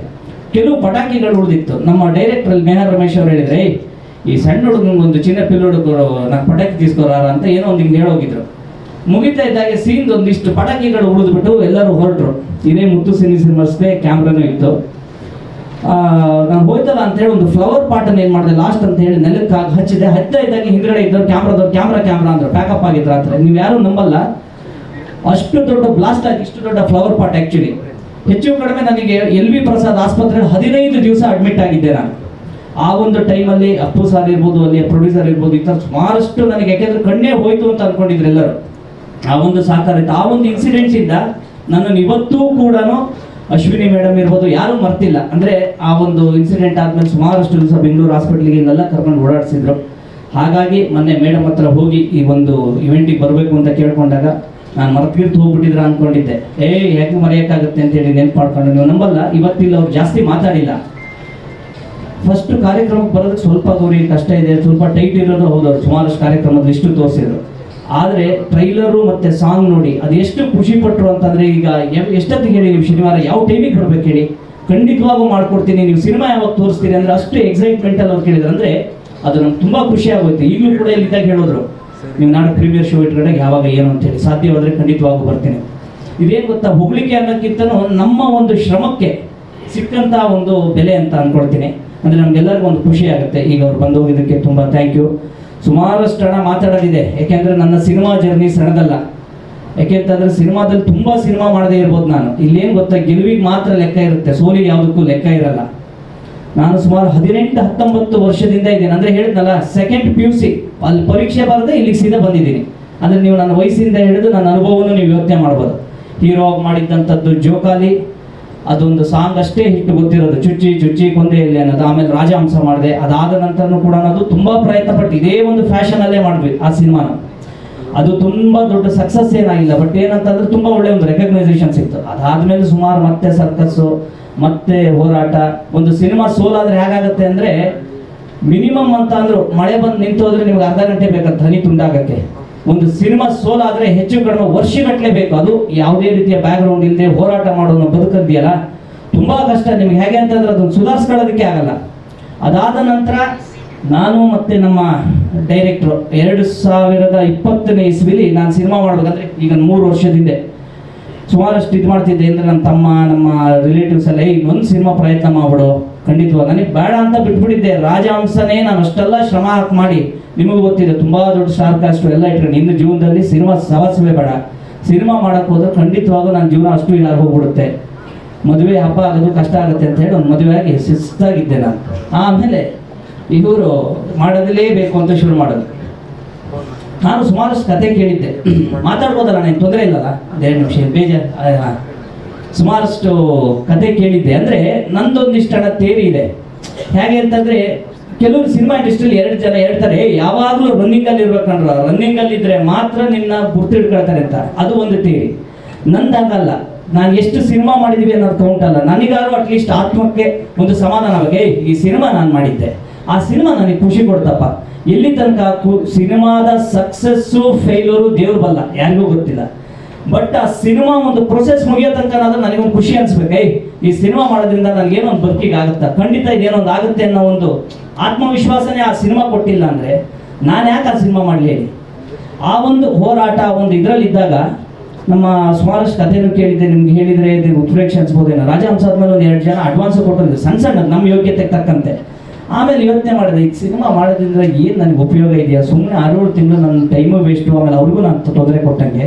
ಈಗೇನು ಗೊತ್ತಾ, ಯಾರು ಸಿನಿಮಾ ಮಾಡ್ತಿದ್ದೀಯ ಅಂತಂದರೆ ನಮಗೆ ಹೇಳೋಕ್ಕೆ ನಾಚಿಕೆ ಆಗಬಾರ್ದು, ತಲೆ ತುಸ್ಕೊಳಂಗೆ ಆಗಬಾರ್ದು ಆ ಟೈಟ್ಲ್ ಹೇಳೋಕ್ಕೆ. ಹಾಗಾಗಿ ಏನು ಮಾಡಿದೆ, ಅವ್ರನ್ನೇ ಕರೆದು ಹೇಳಿದೆ, ಇಲ್ಲ ಅಣ್ಣ ಬೇಡ, ದಯವಿಟ್ಟು ನನಗೆ ಬೇರೆ ಬೇರೆ ಕಮಿಟ್ಮೆಂಟ್ ಇದೆ, ನಾನು ಬದುಕಲ್ಲಿ ಬೇರೆ ಯಾರನ್ನಾರು ಇದು ಮಾಡಿ ಅಂದರೆ ಅವರು ಕೂಡ ಇದು ಮಾಡೋದು. ಅದಾದ ಮೇಲೆ ಇವರು ಬಂದು ಒಂದು ಲೈನ್ ಹೇಳಿದರು ಸಿನಿಮಾ. ನೀವು ನಂಬ್ತಿರೋ ನಂಬಲ್ಲ, ಅದಕ್ಕಿಂತಲೂ ಕೇಳಿದ್ದೆ. ನನಗೆ ಲೈನ್ ತುಂಬ ಇಷ್ಟ ಆಗೋಯ್ತು. ನನಗೆ ಪಟ್ಟನೆ ನಾನು ಯಾಕೆ ಅಂತಂದ್ರೆ ನಾನು ಜೀವನದಲ್ಲಿ ನಾನು ಗೆಲುವಿನಕ್ಕಿಂತಲೂ ಸೋಲು ಜಾಸ್ತಿ ನೋಡಿದಂಥವ್ರು. ನನಗೆ ಅನುಭವದ ಪಾಠ ಭಾರಿ ಇದೆ. ನಿಮ್ಗೆ ಏನು ಅನ್ಸ್ಬೋದು, ಇಲ್ಲೆಲ್ಲ ಏನಾಗುತ್ತೆ ಗೊತ್ತಾ, ನಾವೇನಾದ್ರೂ ಹೇಳಕ್ ಹೋದ್ರೆ ಗೆದ್ದವರು ಹೇಳಿದ್ರೆ ಮಾತ್ರ ಅದಕ್ಕೆ ಬೆಲೆ. ಸೋತವ್ನು ಏನು ಹೇಳಿದ್ರೆ ಅವನು ಅಂತದ, ಅವ್ನಿಗೆ 3 ಕಾಸಿನ ಯೋಗ್ಯತೆ ಇಲ್ಲ, ಅವನೆಂತದ ದೊಡ್ಡ ಇದು ಮಾಡ್ತಾನೆ ಅನ್ನೋ ಥರ ಇರುತ್ತೆ. ಹಾಗಾಗಿ ಜಾಸ್ತಿ ನಾವೇನು ಇಲ್ಲ. ಬಟ್ ಅವ್ರು ಹೇಳ್ತಿದ್ದಂಗೆ ನಂಗೆ ಅದು ತುಂಬ ಇಷ್ಟ ಆಗೋಯ್ತು. ಅದು ಅಂದರೆ ಇಡೀ ಓವರಾಲ್ ನನ್ನ ಸಿನಿಮಾ, ನಮ್ಮ ಬದುಕು, ಜೀವನ, ಈ ಥರದ್ದೊಂದು ಸಿನಿಮಾ ಮಾಡಿದ್ರೆ ನನ್ನ ಕೊನೆ ಪ್ರಯತ್ನಕ್ಕೆ ಇದು ಕರೆಕ್ಟ್ ಆಗಿದೆ ಅನಿಸ್ತು. ಆ ಲೈನ್ ಇಷ್ಟ ಆಗ್ತಿದ್ದಾಗೆ ಓವರಾಲ್ ಅವ್ರು ಬಂದು ಹೇಳಿದಾಗ ಯಾವ ಊರಲ್ಲಿ ಶೂಟ್ ಮಾಡಬೇಕು ಇನ್ನೊಂದು ಆ ಥರದ್ದು ಏನಿಲ್ಲ. ಬಟ್ ಲೈನ್ ಮಾತ್ರ ನಂಗೆ ಇಂಪ್ಯಾಕ್ಟ್ ಆಗುತ್ತೆ. ಅಲ್ಲಿಂದ ನಾನು ಮತ್ತು ನಮ್ಮ ಡೈರೆಕ್ಟ್ರು ಯೋಚನೆ ಮಾಡ್ತಾ ಹೋದ್ವಿ, ಏನು ಮಾಡ್ಬೋದು ಅಂತ ಹೋದಾಗ ಯಾರೋ 10 ಜನನ ಕೂರಿಸ್ಕೊಂಡು ಒಂದು ಸಿನಿಮಾನ ಸ್ಕ್ರೀನ್ ಪ್ಲೇ ಮಾಡಿ ಡೈಲಾಗ್ ಬರೆಯೋದಕ್ಕಿಂತ ನಮ್ಮಿಬ್ಬರಿಗೂ ಅನುಭವ ಇದೆ. ಎಲ್ಲೋಕ್ಕಿಂತ ಸಿನಿಮಾ ಅನುಭವಕ್ಕಿಂತ ಬದುಕಿನ ಅನುಭವ ದೊಡ್ಡದಾಗಿದೆ. ಅವರು 15-16 ವರ್ಷದಿಂದ ಸಿನಿಮಾ ಇಂಡಸ್ಟ್ರಿಯಲ್ಲಿ ಇದ್ದಾರೆ, ನಾನೂ ಇದ್ದೀನಿ. ನಾವಿಬ್ಬರೇ ಯಾಕೆ ಮಾಡಬಾರ್ದು ಅಂತ ಹೇಳಿ ಕೂತ್ವಿ. ಅಲ್ಲಿಂದ ಈ ಒಂದು ಸಿನಿಮಾನ ಮಲ್ನಾಡು, ಯಾಕೆ ನಾವಿಬ್ಬರು ಆ ಊರಿನವರು, ನಮಗೆ ಸ್ಟ್ರೆಂತ್ ಇರೋದು ಆ ಊರು. ಯಾಕೆಂದರೆ ಒಂದು ಸಿನಿಮಾ ಮಾಡೋಷ್ಟೊತ್ತಿಗೆ ಗೆಲುವಿದ್ದಾಗ ನೀವು ಯಾವ ಮೂಲೆಯಲ್ಲಿ ಬೇಕಾದ್ರೂ ಮಾಡ್ಬೋದು ಸಿನಿಮಾ. ಗೆಲುವಿಲ್ದಿದ್ದಾಗ ನಾವೇನೋ ಹೊಸಬ್ರ ಥರನೇ ಒಂದು ಗೆಲುವು ಬರೋ ತನಕ ನಾವೇನು ನಿರ್ಧಾರ ಮಾಡಿದ್ವಿ, ನಮಗೆ ಎಲ್ಲಿ ಸ್ಟ್ರೆಂತ್ ಇದೆ ಆ ಊರ ಕಡೆನೇ ಮಾಡೋಣ ಅಂತೇಳಿ ನಿರ್ಧಾರ ಮಾಡಿ ಆ ಕಥೆನ ಅಲ್ಲಿಗೆ ಇಂಪ್ಲಿಮೆಂಟ್ ಮಾಡ್ತಾ ಹೋದ್ವಿ. ಹಂಗೆ ಕೆರೆಬೇಟೆ ಅಂತ ಟೈಟ್ಲ್ ಅವ್ರು ಹೇಳಿದ್ರು. ಕೇಳ್ತಿದ್ದಾಗೆ ನಾನು ಕೂಡ ಪಟ್ಟು ಒಂದ್ಸರಿ ಒಪ್ಕೊಂಡಿಲ್ಲ, ಸ್ವಲ್ಪ ಯೋಚನೆ ಮಾಡಿದೆ. ಈ ಥರದ್ದೆಲ್ಲ ಆಗಿ ಸಿನಿಮಾ ಅದು ಹೇಗೆ ಅಂತಂದ್ರೆ ಪ್ರತಿಯೊಂದು ಹಂತಲ್ಲೂ ತುಂಬ ಪ್ರಿಪ್ರೇಷನ್ ಮಾಡಿದ್ವಿ. ನಾನು ಅದನ್ನ 1 ಅಕ್ಷರದಲ್ಲಿ 2 ಅಕ್ಷರದಲ್ಲಿ ಹೇಳೋದಕ್ಕಾಗಲ್ಲ. ನಿಮ್ಮೊಂದು ಟ್ರೈಲರು ಟೀಸರ್ ನೋಡಿದಾಗ ಅದು ಗೊತ್ತಾಗುತ್ತೆ. ಒಂದು ಸಿನಿಮಾ ಇರ್ಬೋದು, ಮೇಕಿಂಗ್ ಇರ್ಬೋದು. ನಮ್ದೇನಂತಂದ್ರೆ ಓವರ್ ಆಲ್ ಸಿನಿಮಾ ಇಷ್ಟು ದಿವಸ ಶೂಟಿಂಗ್ ಮುಗಿಯೋ ತನಕ ಪ್ಲಾನ್ ಅಂದರೆ ಎವ್ರಿಥಿಂಗ್ ಪ್ಲಾನ್ ಅಲ್ಲೇ ಮಾಡಿದ್ದೀವಿ. ಒಂದು ಚೂರು ಕೂಡ ಹಿಂದೆ ಮುಂದೆ ಆಗಿಲ್ಲ. ಮೊನ್ನೆ ಒಂದು ಇವೆಂಟ್ ಮಾತ್ರ ಹಿಂದೆ ಮುಂದೆ ಆಯ್ತು. ಅದಕ್ಕೂ ಕೂಡ ಸುದೀಪ್ ಸಾರು ಒಂದು ವಿಡಿಯೋ ಮಾಡಿ ನಮ್ಮ ಖುಷಿಯಿಂದ ನಾವು ಕೇಳೇ ಇದ್ದಿರಲಿಲ್ಲ, ಅದನ್ನ ನೋಡಿ ತುಂಬಾ ಖುಷಿಯಿಂದ ವಿಡಿಯೋ ಮಾಡ್ಕೊಟ್ಟು ಕಳಿಸಿದ್ರು. ಅದನ್ನು ನೋಡಿದೆ. ಅದೊಂದು ಘಟನೆ ಮಾತ್ರ ಸ್ವಲ್ಪ ಅವ್ರ ಆರೋಗ್ಯದ ಕಾರಣದಿಂದ ಹಿಂದೆ ಮುಂದೆ ಆಯ್ತು. ಇಡೀ ಸಿನಿಮಾ ನಾವು ಅಂದ್ಕೊಂಡು ಪ್ಲಾನ್ ಅಲ್ಲೇ ಮಾಡಿದ್ವಿ. ಪಬ್ಲಿಸಿಟಿ ಯಾವಾಗಿಂದ ಮಾಡೋದು ಅಂತ ಇತ್ತು. ನಾವು ಮುಂಚೆ ನಮ್ಮ ಡೈರೆಕ್ಟ್ರು, ನಮ್ಮ ತಮ್ಮ ಎಲ್ಲರಿಗೂ ಹೇಳ್ಬಿಟ್ಟಿದ್ದೆ, ನೀವು ನಾವೇನು ಹೇಳ್ತೀವಿ ಎಲ್ಲ ಚರ್ಚೆ ಮಾಡ್ಕೊಳ್ಳೋಣ, ನಿಮ್ಮ ಪಾಡಿ ನೀವು ಮಾಡ್ತಾ ಹೋಗಿ, ಏನು ಬೇಕಾದ್ರೂ ಬರಲಿ. ಇಡೀ ಸಿನಿಮಾದಲ್ಲಿ ನಮ್ಮ ಎಡಿಟ್ರು ಇದೆಲ್ಲರಿಗೂ ಗೊತ್ತಿದೆ, ನಮ್ಮ ಕೋ ಡೈರೆಕ್ಟರ್ ಪ್ರತಿಯೊಬ್ಬರು, ನಮ್ಮ ಡೈರೆಕ್ಟರ್ ಯಾವ ಹೇಳ್ತಿದೆ, ಎಲ್ಲರೂ ಐಡಿಯಾ ಕೊಡಿ, ಎಲ್ಲರೂ ಏನು ಬೇಕಾದ್ರೂ ಹೇಳಿ, ಎಲ್ಲದೂ ಮಾಡೋಣ. ಆದರೆ ನಿರ್ಧಾರ ಮಾತ್ರ ನಾನೇ ಖಂಡಿತವಾಗೂ ಮಾಡ್ತೀನಿ. ನಿಮ್ಮೆಲ್ಲರ ಜೊತೆ ಚರ್ಚೆ ಮಾಡಿ. ಯಾಕೆ ಅಂತಂದರೆ ನಾನು ಪದೇ ಪದೇ ಸೋಲಕ್ಕೆ ರೆಡಿ ಇಲ್ಲ. ಸೋತರೂ ಕೂಡ ಒಂದು ಪಕ್ಷ ನನ್ನ ನಿರ್ಧಾರದಿಂದಲೇ ಸೋತೆ ಅನ್ನೋದು ನನಗಾಗುತ್ತೆ. ಬೇರೆಯವ್ರ ನಿರ್ಧಾರದಿಂದ ಸೋತೆ ಅನ್ನೋ ಥರದ್ದು ಆಗೋದು ಬೇಡ. ನಿಮ್ಮ ಯಾರು ನಾಳೆ ನಾನು ಬ್ಲೇಮ್ ಮಾಡೋಕ್ಕೆ ರೆಡಿ ಇಲ್ಲ. ಹಾಗಾಗಿ ಆ ಥರದ್ದೆಲ್ಲ ಒಂದು ಪ್ಲ್ಯಾನ್ ಮಾಡ್ಕೊಂಡಿದ್ವಿ. ಯಾಕಿದು ಮಾತಾಡಿದೆ ಅಂದರೆ, ಶಿವರಾಮ್ ಕಾರಂತ್ ಹತ್ರ ಒಬ್ಬರು ಬಂದು ಕೇಳಿದ್ರಂತೆ, ನಿಮ್ಮ ಆತ್ಮಚರಿತ್ರೆ ಬರೀತೀವಿ ಅಂತ. ಅವಾಗ ಶಿವರಾಮ್ ಕಾರಂತ್ ಹೇಳಿದ್ರಂತೆ, ಮಹಾರಾಯ ನೀನು ನನ್ನ ಕೊಲೆ ಮಾಡೋದು ಬೇಡ, ನಾನೇ ನೇಣು ಹಾಕ್ಯಂತೀನಿ ಬೇಕಾರೆ, ದಯವಿಟ್ಟು ಸುಮ್ಮನೆ ಇರುತ್ತೆ. ಅದೇ ಥರ ನಾವೀಗ ಸಿನಿಮಾ ಮಾಡ್ತಾ ಇದ್ದೀವಿ. ನಾಳೆ ಏನಾಗುತ್ತೆ ಗೊತ್ತಾ, ಸಿನಿಮಾ ಚೆನ್ನಾಗಾದಾಗ ಎಲ್ಲರಿಗೂ ಕೂಡ ಖುಷಿ. ಸ್ವಲ್ಪ ಏನಾದ್ರು ಹೆಚ್ಚು ಕಡಿಮೆ ಆಯ್ತು ಅಂದರೆ ನಾವು ಅವ್ರ ಮೇಲೆ ಹೇಳೋದು, ಇವ್ರು ಅವ್ರ ಮೇಲೆ ಹೇಳೋದು, ಆ ಥರ ಆಗೋದು ಬೇಡ. ಹಾಗಾಗಿ ಎಲ್ಲರೂ ಒಂದು ತಂಡ ಕೂತು ಒಂದು ಪ್ರಿಪ್ರೇಷನ್ ಬಗ್ಗೆ ಮಾತಾಡಿದೆ, ಸಂಪೂರ್ಣವಾಗಿ ಮಾಡಿದ್ವಿ. ಪಬ್ಲಿಸಿಟಿ ಅಂತ ಬಂದಾಗ ನಾನು ಅವಾಗಲೇ ಹೇಳಿದ್ದೆ ಅವ್ರಿಗೆ, ಡೈರೆಕ್ಟ್ರೆ ನಮ್ಮ ಕ್ಯಾಮ್ರಾಮ್ಯಾನ್ ಹೇಳ್ತಾ ಇದ್ರು, ಸರ್ ಪಬ್ಲಿಸಿಟಿ ಶುರು ಮಾಡ್ಬಿಡಿ ಸರ್, ಲೇಟ್ ಆಯಿತು ಅಂತ ಹೇಳಿದ್ರೇನ್ರಿ. ನಾನು ಅವಾಗ ಹೇಳಿದೆ, ನಾನು ಪಬ್ಲಿಸಿಟಿ ಮಾಡೋ ಅಂಥದ್ದು ಪ್ಲ್ಯಾನ್ ಕರೆಕ್ಟ್ ಆಗಿದೆ. ಇಲ್ಲಿ ಹೆಚ್ಚು ಕಡಿಮೆ ಎಲ್ಲವೂ ನಮ್ಮ ಹೆಗ್ಲ ಮೇಲೆ ಹಾಕೊಂಡು ಹೊರಡ್ತಾ ಇದ್ದೀವಿ. ಶೂಟಿಂಗ್ ಅನ್ನೋದು ಸಂಪೂರ್ಣ ಆದಮೇಲೆ ನಾವು ಪಬ್ಲಿಸಿಟಿ ಕಡೆ ಹೊರಟ, ಪೋಸ್ಟ್ ಪ್ರೊಡಕ್ಷನ್ ಅರ್ಧ ಆದ್ಮೇಲೆ ಆ ಥರನೇ ಒಂದೊಂದೇ ಪ್ಲ್ಯಾನ್ ಮಾಡ್ಕೊಂಡು ನೀಟಾಗಿ ಬಂದು ಇವತ್ತು ಸಿನಿಮಾ ರಿಲೀಸ್ ಹಂತಕ್ಕೆ ಬಂದಿದ್ದೀವಿ. ನಿಮ್ಮೆಲ್ಲರ ಆಶೀರ್ವಾದ ಸಹಕಾರ ಇದ್ರೆ ಖಂಡಿತವಾಗೂ ಈ ಸಿನಿಮಾ ದೊಡ್ಡ ಸಕ್ಸಸ್ ಆಗುತ್ತೆ. ನಾನು ಯಾವುದೇ ರೀತಿಯ ದೊಡ್ಡ ಬ್ಯಾಕ್ಗ್ರೌಂಡ್ ಇರೋನಲ್ಲ, ನಿಜವಾಗ್ಲೂ ಹೇಳ್ತೀನಿ ಕೇಳಿ. ನನ್ನಲ್ಲಿ ಒಂದು ಹಠ ಇದೆ ಯಾವಾಗಲೂ, ನನ್ನ ಜೀವನದಲ್ಲಿ ನಾನು ಯಾರಿಗಾರು ಏನಾದ್ರು ಕೊಡ್ತೀನಿ ಅಂತಂದ್ರೆ ಅದು ಎಷ್ಟೇ ಕಷ್ಟ ಆಗಲಿ ನಾನು ಅದನ್ನು ಮಾಡಬೇಕು. ಒಂದು ವಿಚಾರಕ್ಕೆ ನಾನು ಕಮಿಟ್ ಆದೆ ಅಂತಂದ್ರೆ ನನ್ನ ಹತ್ರ ಇದೆಯೋ ಇಲ್ಲೋ ಇನ್ನೊಬ್ರ ಮೇಲೆ ಇರಲ್ಲ. ನಾನು ನಿಮ್ಮನ್ನ ಒಪ್ಕೊಂಡ್ಬಿಟ್ಟೆ ಅವತ್ತು ನಿನ್ನೆ ಯಾರನ್ನ ಉದ್ಧಾರ ಮಾಡ್ತೀನಿ. ನಾನು ಈ ಸಿನಿಮಾ ಮಾಡ್ತಿರೋದು ನನ್ನ ಉದ್ಧಾರಕ್ಕೆ ಮಾಡ್ತಿರೋದು. ಫಸ್ಟ್ ನಾನು ಉದ್ಧಾರ ಆಗಬೇಕು, ನಾನು ದೊಡ್ಡ ಹೆಸರು ಮಾಡಬೇಕು ಅನ್ನೋ ಒಂದು ಸ್ವಾರ್ಥದಿಂದನೇ ಸಿನಿಮಾ ಮಾಡೋದು. ನಾನು ಅವ್ರಿಗೆ ಮಾಡ್ತಿದ್ದೀನಿ ಇವ್ರಿಗೆ ಮಾಡ್ತಿದ್ದೀನಿ ಅದೆಲ್ಲ ಆಮೇಲೆ, ಅವರೆಲ್ಲ ಬಂದು ಸೇರಿದಂಥವ್ರು. ಹಾಗಾಗಿ ಈ ಒಂದು ಸಿನಿಮಾನ ತುಂಬಾ ಶ್ರದ್ಧೆಯಿಂದ ಮಾಡಿದ್ದೀನಿ. ನನಗೆ ಈ ಸಿನಿಮಾ ಸೋತೋದ್ರೆ ನನಗೆ ದೊಡ್ಡ ಸುಧಾರಿಸ್ಕೊಳ್ಳೋದು ತುಂಬಾ ಕಷ್ಟ ಆಗುತ್ತೆ. ನಾನು ಅವತ್ತು ಈ ಮಾತು ಹೇಳಿದೆ, ಸೋತ್ ಹೋಗ್ಬಿಟ್ಕೊಳ್ಳಿ ಏನೋ ದೊಡ್ಡ ಇದಾಗಿ ಹೋಗ್ಬಿಡುತ್ತೆ ಅಂತಲ್ಲ. ಬಟ್ ಇಷ್ಟು ಪ್ರಯತ್ನ, ಇಷ್ಟು ವರ್ಷದ ಶ್ರಮ, ನಾನು ಈಗಲೂ ಈ ಸಿನಿಮಾ ಮಾಡಿರೋದು ಸಿನಿಮಾ ರಂಗಕ್ಕೆ ಬಂದು ಸುಮಾರು ವರ್ಷ ಆಯ್ತು. ಸೋತು ವಾಪಸ್ ಹೋದೆ ಅಂತ ಆಗ್ಬಾರ್ದು ನನಗೆ. ಈ ಸಿನಿಮಾ ಗೆದ್ದು ನಾನು ಹೋದೆ, ಬೇಕಾದ್ರೆ ನಾನು ವಾಪಸ್ ಮಾಡದೆ ಇದ್ಬಿಟ್ರು ಕೂಡ ಒಂದು ಸಿನಿಮಾ ಗೆದ್ದಿದ್ದೆ, ನಾನು ಸಿನಿಮಾ ಬೇಡ ಅಂತ ನಾನೇ ನಿಲ್ಸಿದ್ದೀನಿ ಅಂತ. ಬಟ್ ಸೋತ್ ಹೋದೆ ಅಂದ್ರೆ ನಾನು ಸಾಯತ್ತಂತ ಅದು ಕಾಡುತ್ತೆ. ಅಷ್ಟು ವರ್ಷ ಪ್ರಯತ್ನ ಮಾಡಿದೆ, ಎಂಥದೋ ಮಾಡಿದೆ ನೀನಲ್ಲಿ ಅನ್ನೋ ಥರ ನನಗೆ ನನ್ನ ಆತ್ಮವಿಶ್ವಾಸಕ್ಕೆ ಇರ್ಕಂಗಾಗುತ್ತೆ. ಹಾಗಾಗದ್ ಬೇಡ ಅಂತ ಕೊನೆ ಪಕ್ಷ ಜೀವನದ ಕೊನೆ ಕಾಲದಲ್ಲಿ ನನ್ನ ಜೀವನದ ಭಾರಿ ಪ್ರಯತ್ನ ಮಾಡಿದ್ದೆ, ನಾನು ಹಣೆ ಬರಸ ಇರಲಿಲ್ಲ, ನಾನೇನು ಮಾಡಲಿ ಅನ್ನೋದು ನನಗೆ ನಾನಾದ್ರೂ ಸಮಾಧಾನ ಹೇಳ್ಕೋಬೋದು. ಆ ಸಮಾಧಾನ ಈ ಸಿನಿಮಾ ಆಗಲ್ಲ. ಇದು ಖಂಡಿತವಾಗೂ ಹೇಳ್ತೀನಣ್ಣ, ನಾನು ನಿಮಗೆ ಹೇಳಿದರೆ ಉತ್ಪ್ರೇಕ್ಷೆ ಅನಿಸ್ಬೋದು. ಖಂಡಿತವಾಗೂ ನಿಮ್ಮ ಸಹಕಾರ ಹೊಂದಿದ್ದು, ಈ ಜನತೆ ಆಶೀರ್ವಾದ ಇದ್ರೆ one of the mega hit cinema ಇದಾಗುತ್ತೆ. ನಾನು ಸುಮ್ಮನೆ ಹೇಳಲ್ಲ, ನಾನು ಹೇಳಿದ್ನಲ್ಲ ಜೀವನದ ಅನುಭವ ಇದೆ. ನಾನು ಸೋಲಿಗೂ ಎದುರಲ್ಲ, ಸೋಲು ಸುಮಾರು ನೋಡ್ಬಿಟ್ಟಿದ್ದೀನಿ ನಾನು ಜೀವನದಲ್ಲಿ. ನನಗೆ ಯಾವ ಸೋಲು ದೊಡ್ಡದಲ್ಲ. ನಾನು ಎಂತೆಂಥ ಸೋಲು ನೋಡಿದ್ದೀನಿ ಅಂತ ಲಕ್ಷ ಲಕ್ಷ ಕೋಟಿ ಗಟ್ಟಲೆ ಕಳ್ಕೊಂಡಿದ್ದೀನಿ. ನಾನು ಕೋಟಿ ಇದ್ದು ಕಳ್ಕೊಂಡಿಲ್ಲ, 10 ರೂಪಾಯಿ ಇದ್ದು ನಾನು ಲಕ್ಷ ಗಟ್ಟಲೆ ಕಳ್ಕೊಂಡಿದ್ದೀನಿ. ಗೊತ್ತಾಯ್ತಣ್ಣ? ಯಾಕಂದ್ರೆ ಕೋಟಿ ಇದ್ದು ಕೋಟಿ ಕಳ್ಕೊಳ್ಳೋದು ದೊಡ್ಡದಲ್ಲ, ಸಾಲ ತೀರಿಸ್ಬೋದು ಅಂತ ಧೈರ್ಯ ಇರುತ್ತೆ. ನಿಮ್ಮ ಹತ್ರ 1 ಲಕ್ಷ ರೂಪಾಯಿ ಇಟ್ಕೊಂಡು 1 ಕೋಟಿ ರೂಪಾಯಿ ನಾನು ನಂಬಿ ಸಾಲ ಕೊಟ್ಟು ಅದನ್ನ ಕಳ್ಕೊಳ್ಳೋದಿದೆಯಲ್ಲ, ಆ ಥರದ್ದಾಗಿದೆ ಈ ಸಿನಿಮಾನು. ನಾ ಕಷ್ಟ ಇಷ್ಟ ಹೇಳಲ್ಲ, ಯಾಕಂತಂದ್ರೆ ಕಷ್ಟ ನಾವಾಗಲೇ ಬಿಟ್ಟಲ್ಲ. ನಾನು ಸ್ವಾರ್ಥಕ್ಕೆ ಸಿನಿಮಾ ಮಾಡಿರೋದು. ನಾನೇನಕ್ಕೆ ನಿಮ್ಮ ಹತ್ರ ಯಾರ ಹತ್ರ ನಾನು ಕಷ್ಟ ಹೇಳೋಣ, ಆ ಕಷ್ಟದಲ್ಲಿ ಸಿನಿಮಾ ಮಾಡಿದೆ, ಗೋಳಾಟದಲ್ಲಿ ಮಾಡ್ಬಿಟ್ಟೆ, ದಯವಿಟ್ಟು ನೀವು ಕೈ ಅದು ಯಾವುದೂ ಇಲ್ಲ. ಗೋಳಾಟ ಎಲ್ಲವೂ ಫೀಲ್ಡಲ್ಲಿ ಇದೆ, ಈ ರಂಗದಲ್ಲಿ ಜಾಸ್ತಿ ಇದೆ. ಕಾರಣ ಇಷ್ಟೇ, ಇದರಲ್ಲಿ ಗೆಲುವಿನ ಆ ರೇಷಿಯೋ ಇದೆಯಲ್ಲ ಅದು ತುಂಬಾ ದೊಡ್ಡದು, ಆ ವೈಡ್ನೆಸ್. ಹಾಗಾಗಿ ಅಷ್ಟು ಇದಕ್ಕೆ ಬೇಕು, ಏನು ಶ್ರಮನೂ ಬೇಕು, ಸೋಲು ಅಷ್ಟು ಪರ್ಸೆಂಟೇಜೇ ಬೇಕಿದಕ್ಕೆ. No problem. ನಿಮ್ಮೆಲ್ಲರ ಒಂದು ಸಹಕಾರ ಆಶೀರ್ವಾದ ಖಂಡಿತವಾಗೂ ಮಾಡಿ. ಈ ಸಿನಿಮಾ ಖಂಡಿತ ಚೆನ್ನಾಗಾಗುತ್ತೆ. ಈ ಸಿನಿಮಾದ ಇನ್ನೊಂದು ಹೇಳಬೇಕು, ಈ ಸಿನಿಮಾ ನಾವು ಯಾರಿಗೂ ಜಾಸ್ತಿ ತೋರಿಸಿಲ್ಲ. ನಮ್ಮ ಹೇಳಿದ್ರಲ್ಲ, ಪ್ರಮೋದ್ ಮರುವಂತೆ ಅವರು ನೋಡಿದ್ರು, ದಿನಕರ್ ತೂರ್ದೀಪ್ ಅವರು ಈ ಸಿನಿಮಾನ ನಾನು ಯಾಕೆಂದ್ರೆ ತುಂಬಾ ವರ್ಷದಿಂದ ಸ್ನೇಹಿತರು. ಅವ್ರು ಇವತ್ತು ಬರಬೇಕಿತ್ತು, ಅವ್ರದ್ದು ಯಾವುದೋ ಸ್ಕ್ರಿಪ್ಟ್ ವರ್ಕ್ ಮೇಲೆಲ್ಲ ಆಚೆ ಹೋಗಿದ್ದಾರೆ. ಅವ್ರನ್ನ ನಾವು ಕರ್ಸೋದಕ್ಕಿಂತ ಮುಂಚೆ ಎಡಿಟಿಂಗ್ ರೂಮಲ್ಲಿ ಇನ್ನೂ ಇದಾಗಿದ್ದಿರಲ್ಲ, ಏನು ನಿಮಗೆ ಫ್ರೀ ರೆಕಾರ್ಡಿಂಗ್ ಆಗಿರಲಿ. ಈಗ ಹೇಳ್ತಿರೋದು ನಾನು 3 ತಿಂಗಳ ಕಥೆ ಇದೆ. ಅವ್ರನ್ನ ಕರೆದೆ, ದಿನಕರ್ ಬಂದ್ರಿ ಒಂದು ಸಿನಿಮಾ ನೋಡಿ ಏನು ಅನ್ಸುತ್ತೆ ಅಂತ. ನಾನು ಕರೆಯೋಷ್ಟೊತ್ತಿಗೆ ಯೋಚನೆ ಮಾಡ್ಕರ್ದೆ. ಯಾಕೆಂತಂದ್ರೆ ಒಂದು ಪಕ್ಷ ಚೆನ್ನಾಗಿದೆ ಅಂತಂದ್ರೆ ಈ ಮನುಷ್ಯ ಚೆನ್ನಾಗಿದೆ ಅಂತಾರೆ, ಚೆನ್ನಾಗಿಲ್ಲ ಅಂತಂದ್ರೆ ಮಗದ ಮೇಲೆ ಹೊಡೆದಂಗೆ ನಿಮ್ಗೆ ಎಂತ ಕರಿಬೇಕಿತ್ತು, ಆಲ್ರೆಡಿ ಸೋತಿ ಸಾಕಾಗಲ್ವಾ ಅಂತ ಹೇಳಿ ಮಗದ ಮೇಲೆ ಹೊಡೆದಂಗೆ ಹೇಳೋವರು. ಹೊರಗಡೆನೂ ಕೂಡ ಟಾಕ್ ಆಗೋಗ್ಬಿಡುತ್ತೆ, ಏನು ಮಾಡೋದು ಅಂತ ಹೇಳಿ ಆಗ್ಲಿ ಏನೋ ಒಂದು ದೈವದ ಮೇಲೆ ಬಾರ ಹಾಕಿ ತರಿಸ್ದೆ. ಬಂದ್ರು, ಸಿನಿಮಾ ನೋಡಿದ್ರು. ನೀವು ನಂಬಲ್ಲ, ದಿನಕರ್ ಅವ್ರು ಹೊಗಳೋದು ತುಂಬಾ ಕಡಿಮೆ. ಸತ್ಯವಾಗಲೂ ನಿಮ್ಗೆಲ್ಲರಿಗೂ ಗೊತ್ತಿದೆ, ದಿನಕರ್ ಯಾರನ್ನೂ ಹೊಗಳಲ್ಲ, ಏನಾರಿದ್ರು ಮಕ್ಕದ ಮೇಲೆ ಹೊಡೆದಂಗೆ ಹೇಳೋದು. ಅವರಲ್ಲಿ ಒಂದು ಗುಣ, ಯಾರಿಗೂ ಅನ್ಯಾಯ ಮಾಡಬೇಕು, ಮೋಸ ಮಾಡಬೇಕು ಅನ್ನೋದಿರಲ್ಲ. ಯಾರನ್ನೂ ಹೊಗಳಿ ಅವರಿಂದ ಏನೋ ಆಗಬೇಕು ಅನ್ನೋದು ಅವ್ರಿಗಿರಲ್ಲ. ಹಾಗಾಗಿ ನೋಡಿದ್ರು, ನೀವು ನಮ್ಮಲ್ಲಿ ಒಂದು 200 ಜನಕ್ಕೆ ಹೆಚ್ಚು ಕಡಿಮೆ ಅವರು ಸಿನಿಮಾ ಚೆನ್ನಾಗಿ ಮಾಡಿದ್ದಾರೆ, ಒಳ್ಳೆ ಪ್ರಯತ್ನ ಮಾಡಿದ್ದಾರೆ ಅನ್ನೋದನ್ನ ತುಂಬಾ ಜನ ಕೇಳಿದ್ರು. ಅದು ಕೂಡ ನಮ್ಗೆ ತುಂಬಾ ದೊಡ್ಡ ಶಕ್ತಿ ಆಯ್ತು. ಲಾಸ್ಟ್ ಟೈಮ್ ಡಾಲಿ ಅವರು ಇರ್ಬೋದು, ಮೊನ್ನೆ ಸುದೀಪ್ ಸರ್ ಬೈಟ್ ಇರ್ಬೋದು, ಎಲ್ಲ ಅವರೇ ಮಾಡಿಸ್ಕೊಟ್ಟಿರೋಂಥದ್ದು. ಯಾಕಂದ್ರೆ ಇದೊಂದು ಸಣ್ಣ ಎಕ್ಸ್ಟ್ರಾ ಪುಷ್ ಇಲ್ಲದೆ ನಾವೇನು ಮಾಡೋದಕ್ಕಾಗಲ್ಲ. ಅದಾದ ನಂತರ ಈ ಸಿನಿಮಾನ ಜಯಣ್ಣ ಫಿಲ್ಮ್ಸ್ ಅವರು ಡಿಸ್ಟ್ರಿಬ್ಯೂಟ್ ಮಾಡ್ತಿದ್ದಾರೆ. ಜಯಣ್ಣ ಅವ್ರಿಗೆ ಹೇಗೆ ಅಂತಂದ್ರೆ ಸುಮ್ಮನೆ ಯಾವುದಾದ್ರು ಸಿನಿಮಾ ಬಂದಿದ್ದೆಲ್ಲ ಡಿಸ್ಟ್ರಿಬ್ಯೂಷನ್ ಮಾಡಲ್ಲ. ಅವ್ರಿಗೂ ಕೂಡ ಒಂದು ಅನ್ಸ್ಬೇಕು. ಅದು ಕೂಡ ದಿನಕರ್ ಅವ್ರು ಕರ್ಕೊಂಡೋದ್ರು. ಅವ್ರಿಗೂ ಎಲ್ಲಿ ತನಕ ಕಾನ್ಫಿಡೆಂಟ್ ಇದೆ ಅಂದ್ರೆ, ನೀವು ನಂಬಲ್ಲ, ಗಾಂಧಿನಗರದ ಒಂದು ಮುಖ್ಯ ಚಿತ್ರಮಂದಿರ, ನಾನು ಹೆಸರು ಆಮೇಲೆ ಹೇಳ್ತೀನಿ, ಅವರಾಗೆ ನಮ್ಮ ಜಯಣ್ಣ ಹೇಳಿದ್ರು ಮೊನ್ನೆ ಫೋನ್ ಮಾಡಿ, ಗೌರಿ ನಿನ್ನ ಸಿನಿಮಾನೇ ಬೇಕು ಅಂತ ಕೇಳ್ತಾ ಇದ್ದಾರೆ ಕಣ ಅವರು. ಹಾಗಾಗಿ ನೀನು ಖಂಡಿತ ಇದೊಂದು ವಿಚಾರ ಖುಷಿ ಪಡೋದು ಅಂತ. ಅಂದ್ರೆ ನಾನೇನೋ ದೊಡ್ಡ ಗೆಲುವಾಯ್ತು ಅಂತ ಹೇಳ್ತಾ ಇಲ್ಲ, ನಮ್ಮೆಲ್ಲರ ಶ್ರಮಕ್ಕೆ ಒಂದು ಬೆಲೆ ಸಿಕ್ಕಿದೆ ಅನ್ನೋದು ಅಷ್ಟೇ ಖುಷಿನ ಹೇಳ್ತಾ ಇರೋದು. ಹಾಗಾಗಿ ಇನ್ನು ಉಳಿದವ್ರ ಬಗ್ಗೆ ಮಾತಾಡೋದು, ನಮ್ಮ ತಂಡ ತುಂಬಾ ದೊಡ್ಡದಿದೆ. ಈಗ ಏನ್ ಗೊತ್ತಾ, ನಮ್ಮ ಟೆಕ್ನಿಷಿಯನ್ ಬಗ್ಗೆ, ಆರ್ಟಿಸ್ಟ್ ಬಗ್ಗೆ, ಅವ್ರ ಬಗ್ಗೆ, ಇವ್ರ ಬಗ್ಗೆ, ನಮ್ಮ ಫ್ಯಾಮಿಲಿ ಬಗ್ಗೆ ಹೊಗಳೋ ಸ್ಟೇಜ್ ಇದಲ್ಲ, ಅದಕ್ಕೊಂದು ಸ್ಟೇಜ್ ಇದೆ. ಸಿನಿಮಾ ಗೆದ್ರೆ ಖಂಡಿತ ಎಲ್ಲರ ಬಗ್ಗೆನೂ ಮಾತಾಡ್ತೀನಿ. ಈಗ ನನ್ನ ಬಗ್ಗೆ, ನಮ್ಮ ಸಿನಿಮಾದ ಬಗ್ಗೆ, ಅದರದ್ದು ಏನಿದೆ ಅಂತ ಹೇಳಿದ್ದೀನಿ. ಮಾರ್ಚ್ 15ಕ್ಕೆ ರಿಲೀಸ್ ಆಗುತ್ತೆ. ನಿಮ್ಮೆಲ್ಲರ ಆಶೀರ್ವಾದ ಇರಲಿ. ಖಂಡಿತವಾಗೂ ಸಕ್ಸಸ್ ಆಗಿ ನಿಮ್ಮ ಮುಂದೆ ನಿಲ್ಲುವಂಥ ಪ್ರಯತ್ನ ನಮ್ಮ ತಂಡ ಮಾಡ್ತೀವಿ. ಹಾಗಾಗಿ ಥ್ಯಾಂಕ್ ಯು ಸೋ ಮಚ್. ನಮಸ್ತೆ.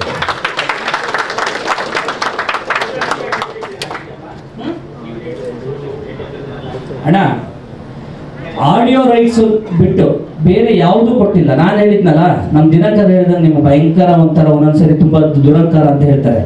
ಯಾಕೆ ಅಂತ ಅಂದರೆ ಹಿಂಗೆ ಆಗಬೇಕು ಹಾಗೆ ಆಗಬೇಕು ಅಂತ ಅನ್ಕೊಳ್ತೀರಿ ಅಂತ. ನಾನು ಹಿಂಗೆ ಆಗಬೇಕು ಹಾಗೆ ಆಗಬೇಕು ಅಂದರೆ ಏನು ಆಗಕ್ಕೆ ಆಗ್ತಿದ್ದಿಲ್ಲ, ಹಂಗಿದ್ರೇ ಕರೆಕ್ಟ್ ಆಗಿದ್ದೀನಿ ಅನ್ಸುತ್ತೆ. ಯಾಕೆಂದರೆ ಈ ಟಿ ವಿ ರೇಟ್ಸು OTT ಎಲ್ಲ ಕೇಳಿದ್ರಲ್ಲಣ್ಣ, ಫೋನ್ ಬಂದಿದೆ, ಯಾರಿಗೂ ಫೋನ್ ಬರಲ್ಲ ಅಂತ ನನಗೆ ಫೋನ್ ಬಂದಿದೆ. ಅದು ಎಲ್ಲಿ ಅಂದರೆ ನಾನು ಏನು ಖರ್ಚು ಮಾಡಿರ್ತೀನಲ್ಲ ಅದಕ್ಕೆ 20%ಗೂ ವ್ಯಾಲ್ಯೂ ಇಲ್ದಿರೋ ಅಂತ ಬಂದರೆ ನಾನು ಏನು ಮಾಡಬೇಕು? ನಂದು ಒಂದೇ ನಿರ್ಧಾರ, ಬಂದರೆ ಕೋಟಿಗಟ್ಟಲೆ ಬರಬೇಕು. ಸಿನಿಮಾ ಮಾಡಿರೋದು ಬಡ್ಡಿ ವ್ಯವಹಾರ ಅಲ್ಲ, 100 ರೂಪಾಯಿ 10 ರೂಪಾಯಿ ಬರಲಿ ಅಂತಲ್ಲ, ಬಂದರೆ ಕೋಟಿನೇ ಬರಬೇಕು, ಹೋದರೆ ಕೋಟಿನೇ ಹೋಗ್ಬೇಕು. ಯಾಕೆಂದ್ರೆ ಅದು ಯಾವುದೋ 30 ಲಕ್ಷ 20 ಲಕ್ಷ ಬಂದು ನನ್ನ ಏನು ದೊಡ್ಡ ಬದಲಾವಣೆ ಮಾಡಲ್ಲ. ಸಾಲಗಾರರಲ್ಲಿ ಒಂದು ತಿಂಗಳು ನಾನು ಒಂಚೂರು ತಲುಪಿಸಿ ಕಡಿಮೆ ಮಾಡೋದ್ಬಿಟ್ರೆ ಇನ್ನೇನು ವರ್ಷಗಟ್ಟಲೆ ಸಾಲಗಾರನಿಂದೇನು ಕಡಿಮೆ ಮಾಡಲ್ಲ. ಹಾಗಾಗಿ ಅದನ್ನು ಕೇಳಿದ್ದು ಹೌದು, ದೊಡ್ಡ ಒಂದು ಜಿ ಮತ್ತೆ ಆ ಥರದೊಂದು ಸಂಸ್ಥೆಯಿಂದ ಯಾರೋ ಫೋನ್ ಮಾಡಿದ್ರು, ನೇರವಾಗಲ್ಲ. ಆಮೇಲೆ ಬಾಂಬೆಯಿಂದ ಫೋನ್ ಮಾಡಿದ್ರು, ಸಿನಿಮಾ ಭಾರಿ ಸದ್ದು ಮಾಡ್ತಿದ್ವಿ ಅಂತಲ್ರಿ, ಖಂಡಿತವಾಗೂ ನಿಮ್ದು ತಗೊಳ್ತಿದೀವಿ, ಎಷ್ಟೇ ತಗೊಳ್ತಿದೀವಿ. ಇನ್ನೊಂದು ರೇಟು ಎಲ್ಲಿಗೆ ಅಂತ ಬಂದರೆ ಅದನ್ನ ಕರೆಕ್ಟಾಗಿ ನಾವು ನೀವು ಎಲ್ಲ ಒಂದು 2 ಪಾರ್ಟಿ ಮಾಡಿದ್ರೆ ಡಬಲ್ ಅಷ್ಟೇ ಇರೋದು ರೇಟ್. ಅಣ್ಣ ನಾನೇ ಸಿನಿಮಾದ ದಯವಿಟ್ಟು ಸ್ಕ್ರೀನ್ ಪ್ಲೇ ಅಣ್ಣ ನೋಡಿದ್ದಾರೆ, ನಮ್ಮ ಪ್ರಮೋದ್ ಬರ್ಮಂತಿಯವ್ರು ನೋಡಿದ್ದಾರೆ ಅಣ್ಣ. ಬೇರೆಯವ್ರು ನೋಡಿ ಹೇಳೋದಕ್ಕಿಂತನೂ ನಾನೇ ಹೇಳಿದ್ನಲ್ಲ, ನಾನು ಚೆನ್ನಾಗಿಲ್ಲ ಅಂದ್ರೆ ನಾನು ಇಲ್ಲೇ ಹೇಳ್ಬಿಡ್ತಿದ್ದೆ, ನನಗೆ ಒಂದು ಸಮಾಧಾನ ಆಗೋಗಿದೆ. ನಾನು ಹೇಳಿದ್ನಲ್ಲ, ಸಿನಿಮಾ ದೊಡ್ಡ ಸಕ್ಸಸ್ ಆದರೂ ಕೂಡ ನಮ್ಮ ಟಿವಿಗೆ ಹೇಳಿದ್ದೀನಿ, ಎಲ್ಲರಿಗೂ ಆ ಕ್ರೆಡಿಟ್ ಹೋಗುತ್ತೆ. ಸೋಲ್ ಆಯ್ತಾ 85% ಸೋಲ್ ನಾನೇ ಒಪ್ಕೊಳ್ತೀನಿ. ಯಾಕೆಂತಂದ್ರೆ ನಾನು ಕೂಡ ಸುಮಾರಷ್ಟು ನಿರ್ಧಾರ ಮಾಡಿದ್ದೆ, ಇದನ್ನ ಯಾರು ಕೂಡ ಹೇಳಲ್ಲ ಅನ್ಕೊಳ್ತೀನಿ. ಇವತ್ತೇ ನಾನು ಹೇಳೋಗ್ತಾ ಇದ್ದೀನಿ, ಸಿನಿಮಾ ಖಂಡಿತವಾಗೂ ಚೆನ್ನಾಗಿದೆ, ಖಂಡಿತವಾಗೂ ಚೆನ್ನಾಗಿ. ನೀವು ಹೇಗೆ ಅಂತಂದ್ರೆ ಒಂದು ಸೂಕ್ಷ್ಮಕ್ಕೆ ಅಂತಾನೆ ನೀವು ಖಂಡಿತವಾಗೂ ಸಿನಿಮಾ ಚೆನ್ನಾಗಾದ್ರೆ ಎಲ್ಲರಿಗೂ ಕೂಡ ಮತ್ತು ತುಂಬಾ ಕಮರ್ಷಿಯಲ್ ಸಿನಿಮಾ. ಇನ್ನು ಕೆಲವರು ಅನ್ಕೊಂಡಿದ್ದಾರೆ, ಅದು ನಿಮ್ಮ ಪಾರ್ಟಿಗಳು ಕೆರೆಬೇಟೆ ಸಿನಿಮಾ ಅಂತ ಅನ್ಕೊಂಡು ಬರೀ ಮಲೆನಾಡು ರೀಜನ್, ಮಲೆನಾಡು ಅಲ್ಲ ಅಣ್ಣ, ಮಲೆನಾಡಲ್ಲಿ ನಡೆಯುವಂತ ಘಟನೆಯನ್ನ ನಾವು ಆ ಭಾಷೆಯಲ್ಲಿ ಇಟ್ಕೊಂಡು ಎಲ್ಲರಿಗೂ ಇದು ಕೂಡ ಸಂಬಂಧ ಇರುವಂತಹ ಕತೆ.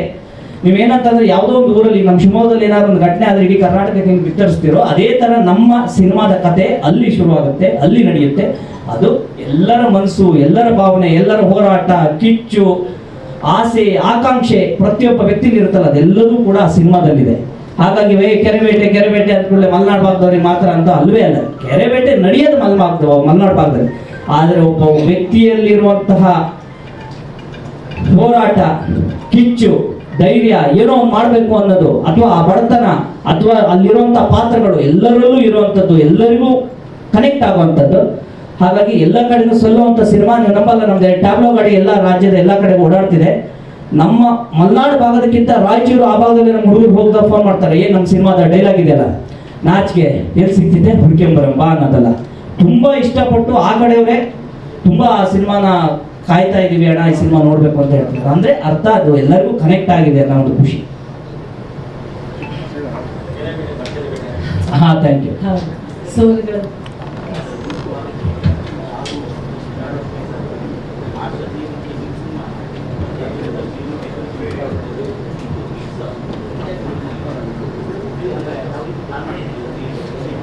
ಅಣ್ಣ, ನಾನು ಸಿನಿಮಾ ಕಂಟೆಂಟ್ ಮೇಲೆ ಫಸ್ಟ್ ಧೈರ್ಯ ಮಾಡ್ಕೊಂಡೆ.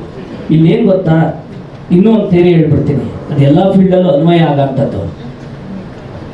ಜಯಣ್ಣ ಕೂಡ ಅದೇ ಹೇಳಿದ್ರು, ಅಣ್ಣ ನನ್ನ ಸಿನಿಮಾ ನಿಲ್ಲಿಸ್ಬಿಡಿ, ಸಿನಿಮಾ ಅಣ್ಣ ಭಾರಿ ಚೆನ್ನಾಗಿ ಮಾಡ್ಬಿಟ್ಟಿದ್ದೀನಿ, ಇನ್ನೊಂದಾಗಿದೆ, ನನಗೆ ಒಂದು ವಾರ ಟೈಮ್ ಕೊಡಿ, ಎಂಥದ್ದು ಆಗಲ್ಲ ಅನ್ನೋದು ಹೇಳಿದ್ದಾರೆ. ನನಗೂ ಕೂಡ ಅದು ಗೊತ್ತಿರೋಂಥದ್ದು. ಹೇಗೆ ಅಂತ, ನೀವು ಸಿನಿಮಾ ಕಂಟೆಂಟ್ ಚೆನ್ನಾಗಿದೆ ಅಂತಂದರೆ ಅವರಾಗೆ ಥಿಯೇಟರ್ಗಳು ಅಲ್ಲಿಂದ ಈ ಸಿನಿಮಾ ನನಗೆ ಬೇಕು ಬೇಕು ಬೇಕು ಅಂತ ಕೇಳಂಗಾದ್ರೆ ಮಾತ್ರ ಸಾಧ್ಯ ಅಣ್ಣ. ಯಾರೂ ಕೂಡ ನನ್ನ ಸಿನಿಮಾ, ನಾನು ಯಾರು ಮಾವನ ಮಗನಲ್ಲ, ಬಾಡಿಗೆ ಕಟ್ಟಿ ಯಾರೂ ನಿಲ್ಲಿಸಲ್ಲ. ಸಿನಿಮಾ ನಾನು ಚೆನ್ನಾಗಿದೆ, ಅವ್ರಿಗೆ ಲಾಭ ಆಗುತ್ತೆ ಥಿಯೇಟ್ರವ್ರಿಗೆ ಅವರಿಗೆ ಅಂತ ಅಂದರೆ ಖಂಡಿತವಾಗಿ ನಿಲ್ಲಿಸ್ತಾರೆ. ನಾನು ಅದಕ್ಕೋಸ್ಕರ ಏನು ಗೊತ್ತಾ, ನಾವೆಲ್ಲರೂ ಕಂಟೆಂಟ್ ಮೇಲೆ ಏನು ವರ್ಕ್ ಮಾಡಬೇಕು. ನೀವು ಸಾಂಗ್ ನೋಡಿದ್ರಿ, ನಿಮಗೆ ಇಷ್ಟ ಜನಕ್ಕೆ ಇಷ್ಟ, ಅದಾದ್ಮೇಲೆ ಟ್ರೈಲರ್ ನೋಡಿದ್ರಿ, ಅದಕ್ಕೂ ಮುಂಚೆ ಟೀಸರ್ ನೋಡಿದ್ರಿ, ಮೋಷನ್ ಪೋಸ್ಟರ್ ಬಿಟ್ರಿ, ಮೊನ್ನೆ ಒಂದು ಶಿವಮೊಗ್ಗದ ಕಾರ್ಯಕ್ರಮ, ಎಲ್ಲವೂ ಮಾಡಿದ್ದೇನು ಗೊತ್ತಾ, ಯಾವುದು ಸಿನಿಮಾ ಕಂಟೆಂಟೇ ಮಾತಾಡೋಕ್ಕಾಗಲಿ, ಅದರಲ್ಲಿ ನಾವೆಲ್ಲ ಇರಲಿ. ನಾವಿದ್ದು ಕಂಟೆಂಟ್ ಇದ್ರೆ ಖಂಡಿತ ಸಿನಿಮಾ ಗೆಲ್ಲಲ್ಲ, ದೇವರನ್ನೇ ಸೋಲುತ್ತೆ. ಕಂಟೆಂಟ್ ಇದ್ದು ಅದ್ರ ಹಿಂದಕ್ಕೆ ನಾವೆಲ್ಲರೂ ಇದೀವಿ. ಕಂಟೆಂಟ್ ಮೀನ್ಸ್ ಎವ್ರಿಥಿಂಗ್, ಸಿನಿಮಾ, ಕತೆ, ಗೀತೆ, ಪ್ರೊಡಕ್ಷನ್ ಎಲ್ಲದೂ ಬಂತು. ಹಾಗಾಗಿ ಈಗ ಹೇಳಿದ್ನಲ್ಲ, ಅನುಪಮ ಪರವಾಗಿಲ್ಲ, ಯಾವ ಥಿಯೇಟ್ರ್ ಮೇನ್ ಥಿಯೇಟ್ರ್ ಅನುಪಮ, ಅದೇ ಥರನೇ ಬೇರೆ ಬೇರೆ ಕಡೆನೂ ಕೇಳ್ತಾ ಇದ್ದಾರಂತೆ, ಎಲ್ಲ ಹೇಳಿದ್ದಾರೆ ಅವರು ಫೋನ್ ಮಾಡಿ. ಹಾಗಾಗಿ ಸಿನಿಮಾ ಚೆನ್ನಾಗಿ ಆಗ್ಬೋದು. ಕಾಂಪಿಟೇಷನ್ ಅಣ್ಣ ಮಾಮೂಲಿ, ಏನು ಮಾಡ್ತೀರಿ ಈಗ ಮುಂದಿನ ವಾರ ಕೂತ್ಕೊಂಡ್ರೆ ಇನ್ನೂ ಮತ್ತೆ ಸಿನಿಮಾ ಬರುತ್ತೆ, ಅದಾದಮೇಲೆ ಯುವ ಬರುತ್ತೆ. ನಾನೇನು ಹೇಳೋದು, ಎಲ್ಲ ಗಟ್ಟಿ ಇರುವಂಥ ಸಿನಿಮಾ ಗೆಲ್ಲಿ, ಗಟ್ಟಿ ಇರುವಂಥ ಸಿನಿಮಾಗೆ ನೀವೆಲ್ಲರೂ ಸಹಕಾರ ಮಾಡಿ. ಯಾಕೆಂತಂದ್ರೆ ಇಲ್ಲಿ ಏನಾಗುತ್ತೆ ಗೊತ್ತಾ, ದೊಡ್ಡ ದೊಡ್ಡ ಸಿನಿಮಾದವರು ಅಣ್ಣ, ಈಗ ಟಿ ವಿ ಚಾನಲ್ ಇರ್ಬೋದು, ಇನ್ನೊಂದು ಇರ್ಬೋದು, ಬೇರೆ ಬೇರೆ ಮಾಧ್ಯಮದವರು ಇವತ್ತು ಲಾಸ್ಟ್ ರಿಲೀಸ್ ಅಂತ ಬಂದಾಗ ತಪ್ಪಾಗಲ್ಲ ಅನ್ಕೊಳ್ತೀನಿ ಮಾತಾಡೋದ್ರಿಂದ. ಕಮರ್ಷಿಯಲ್ಸು ಈ ಥರದ್ದೆಲ್ಲ ಬರುತ್ತೆ, ಅಡ್ವರ್ಟೈಸ್ಮೆಂಟ್ಸು ಇನ್ನೊಂದಲ್ಲ. ಈಗ 100 ಕೋಟಿ ರೂಪಾಯಿ ಹಾಕಿ ಸಿನಿಮಾದವನಿಗೂ ನೀವು ಅದೇ ಇದು ಇರುತ್ತೆ, ಕಮರ್ಷಿಯಲ್ಸು ಇನ್ನೊಂದೆಲ್ಲ ಇರುತ್ತೆ. ಅವರು ಅಷ್ಟು ಕೊಟ್ಟರು ಕೂಡ ದೊಡ್ಡ ಮಟ್ಟದಲ್ಲಿ ಮಾಡ್ಕೊಡ್ತೀರಾ, ಇನ್ನೊಂದು ಮಾಡ್ಕೊಡ್ತೀರಾ. ಇನ್ನು ಉಳಿದಂಥ ಸಣ್ಣ ಪಿಕ್ಚರ್ನವರಿಗೂ ಕೂಡ ಅದೇ ಥರನೇ ಇರುತ್ತೆ ಕಮರ್ಷಿಯಲ್ಸ್. ಎಲ್ಲ ಸಣ್ಣದಾಗಿ ಮಾಡಿದಾಗ ಏನು ಗೊತ್ತಾ, ಸಿನಿಮಾ ರಿಲೀಸ್ ಬರೋಷ್ಟೊತ್ತಿಗೆ ಒಣಗೋಗ್ಬಿಟ್ಟಿರ್ತಾರೆ ಎಲ್ಲ ಓಡಾಡ್ತಾರೆ. ಒಂದು ಚೂರು ಗಟ್ಟಿ ಇದೆ ಸಿನಿಮಾ, ಇದೇನೋ ಚೆನ್ನಾಗಿದೆ ಅಂತ ಅನ್ಸಿದ್ರೆ ಎಲ್ಲರೂ ಕೂಡ ಸಾಕು. ನಾನಂದ್ರೆ ಇದು ಓವರಾಲ್ ಆಗಿ ಹೇಳಿರೋದು, ಯಾವುದೇ ಒಂದು ವ್ಯಾಪಾರ ಬಿಸ್ನೆಸ್ ಅಂತ ಬಂದಾಗ ಒಂದು ಸಂಸ್ಥೆ ನಡೆಯೋದೇ ಆ ಒಂದು ಫಾರ್ಮೇಟಲ್ಲಿ. ಹಾಗಾಗಿ ಚೆನ್ನಾಗಿದೆ ಅಂತಂದಾಗ ನನ್ನ ಸಿನಿಮಾ ಅಂತಲ್ಲ, ಇನ್ನೊಂದು ಯಾವುದೇ ಇದ್ರೂ ಕೂಡ ನೀವೆಲ್ಲರೂ ಒಂದು ಸಹಕಾರ ಮಾಡಿಕೊಡಿ. ಹಾಗಾಗಿ ಒಳ್ಳೆ ಸಿನಿಮಾ ಆದರೆ ಇಂಥದ್ದು ಇನ್ನೂ 10 ಸಿನಿಮಾ ನಾವು ಮಾಡ್ತೀವಿ. ಏನಾದ್ರು ತಪ್ಪಾಯ್ತು ಅದು ಹೇಳಿದ್ದು? ಬೇಜಾರಾಯ್ತಾ? Thank you so much Gaurishankar ಅವರೇ. ಸೋಲು ನೋಡಿ ಆಯ್ತು, ಇನ್ಮೇಲೆ ಕೆರೆಬೇಟೆ ಮೂಲಕ ಗೆಲುವಿನ ಹಾದಿ ನಿಮ್ಮೆಲ್ಲರದಾಗಲಿ. All the best. ದಯವಿಟ್ಟು ಚಿತ್ರತಂಡ ವೇದಿಕೆ ಮೇಲೆ ಬರಬೇಕು ಫಾರ್ ಗ್ರೂಪ್ ಫೋಟೋ.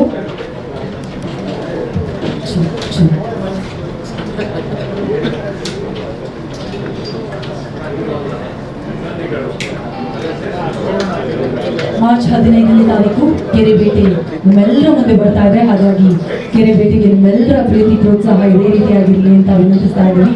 ನಮ್ಮ ಪಿಂಕ್ ಟಿಕೆಟ್ಸ್ನ PR ಪವಿತ್ರ ಅವರು ಹಾಗೂ ಶ್ರುತಿ ಅವರಿಗೆ ಧನ್ಯವಾದಗಳನ್ನು ಸಮರ್ಪಿಸ್ತಾ ಇದ್ದೀವಿ. ಊಟದ ವ್ಯವಸ್ಥೆಯನ್ನು ಮಾಡಲಾಗಿದೆ. ಗ್ರೌಂಡ್ ಫ್ಲೋರಲ್ಲಿ ಊಟ ನೀಡಲಾಗಿದೆ.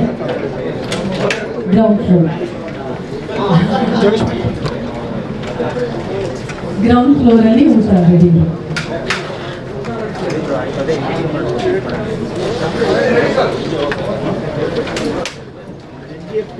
Sir sir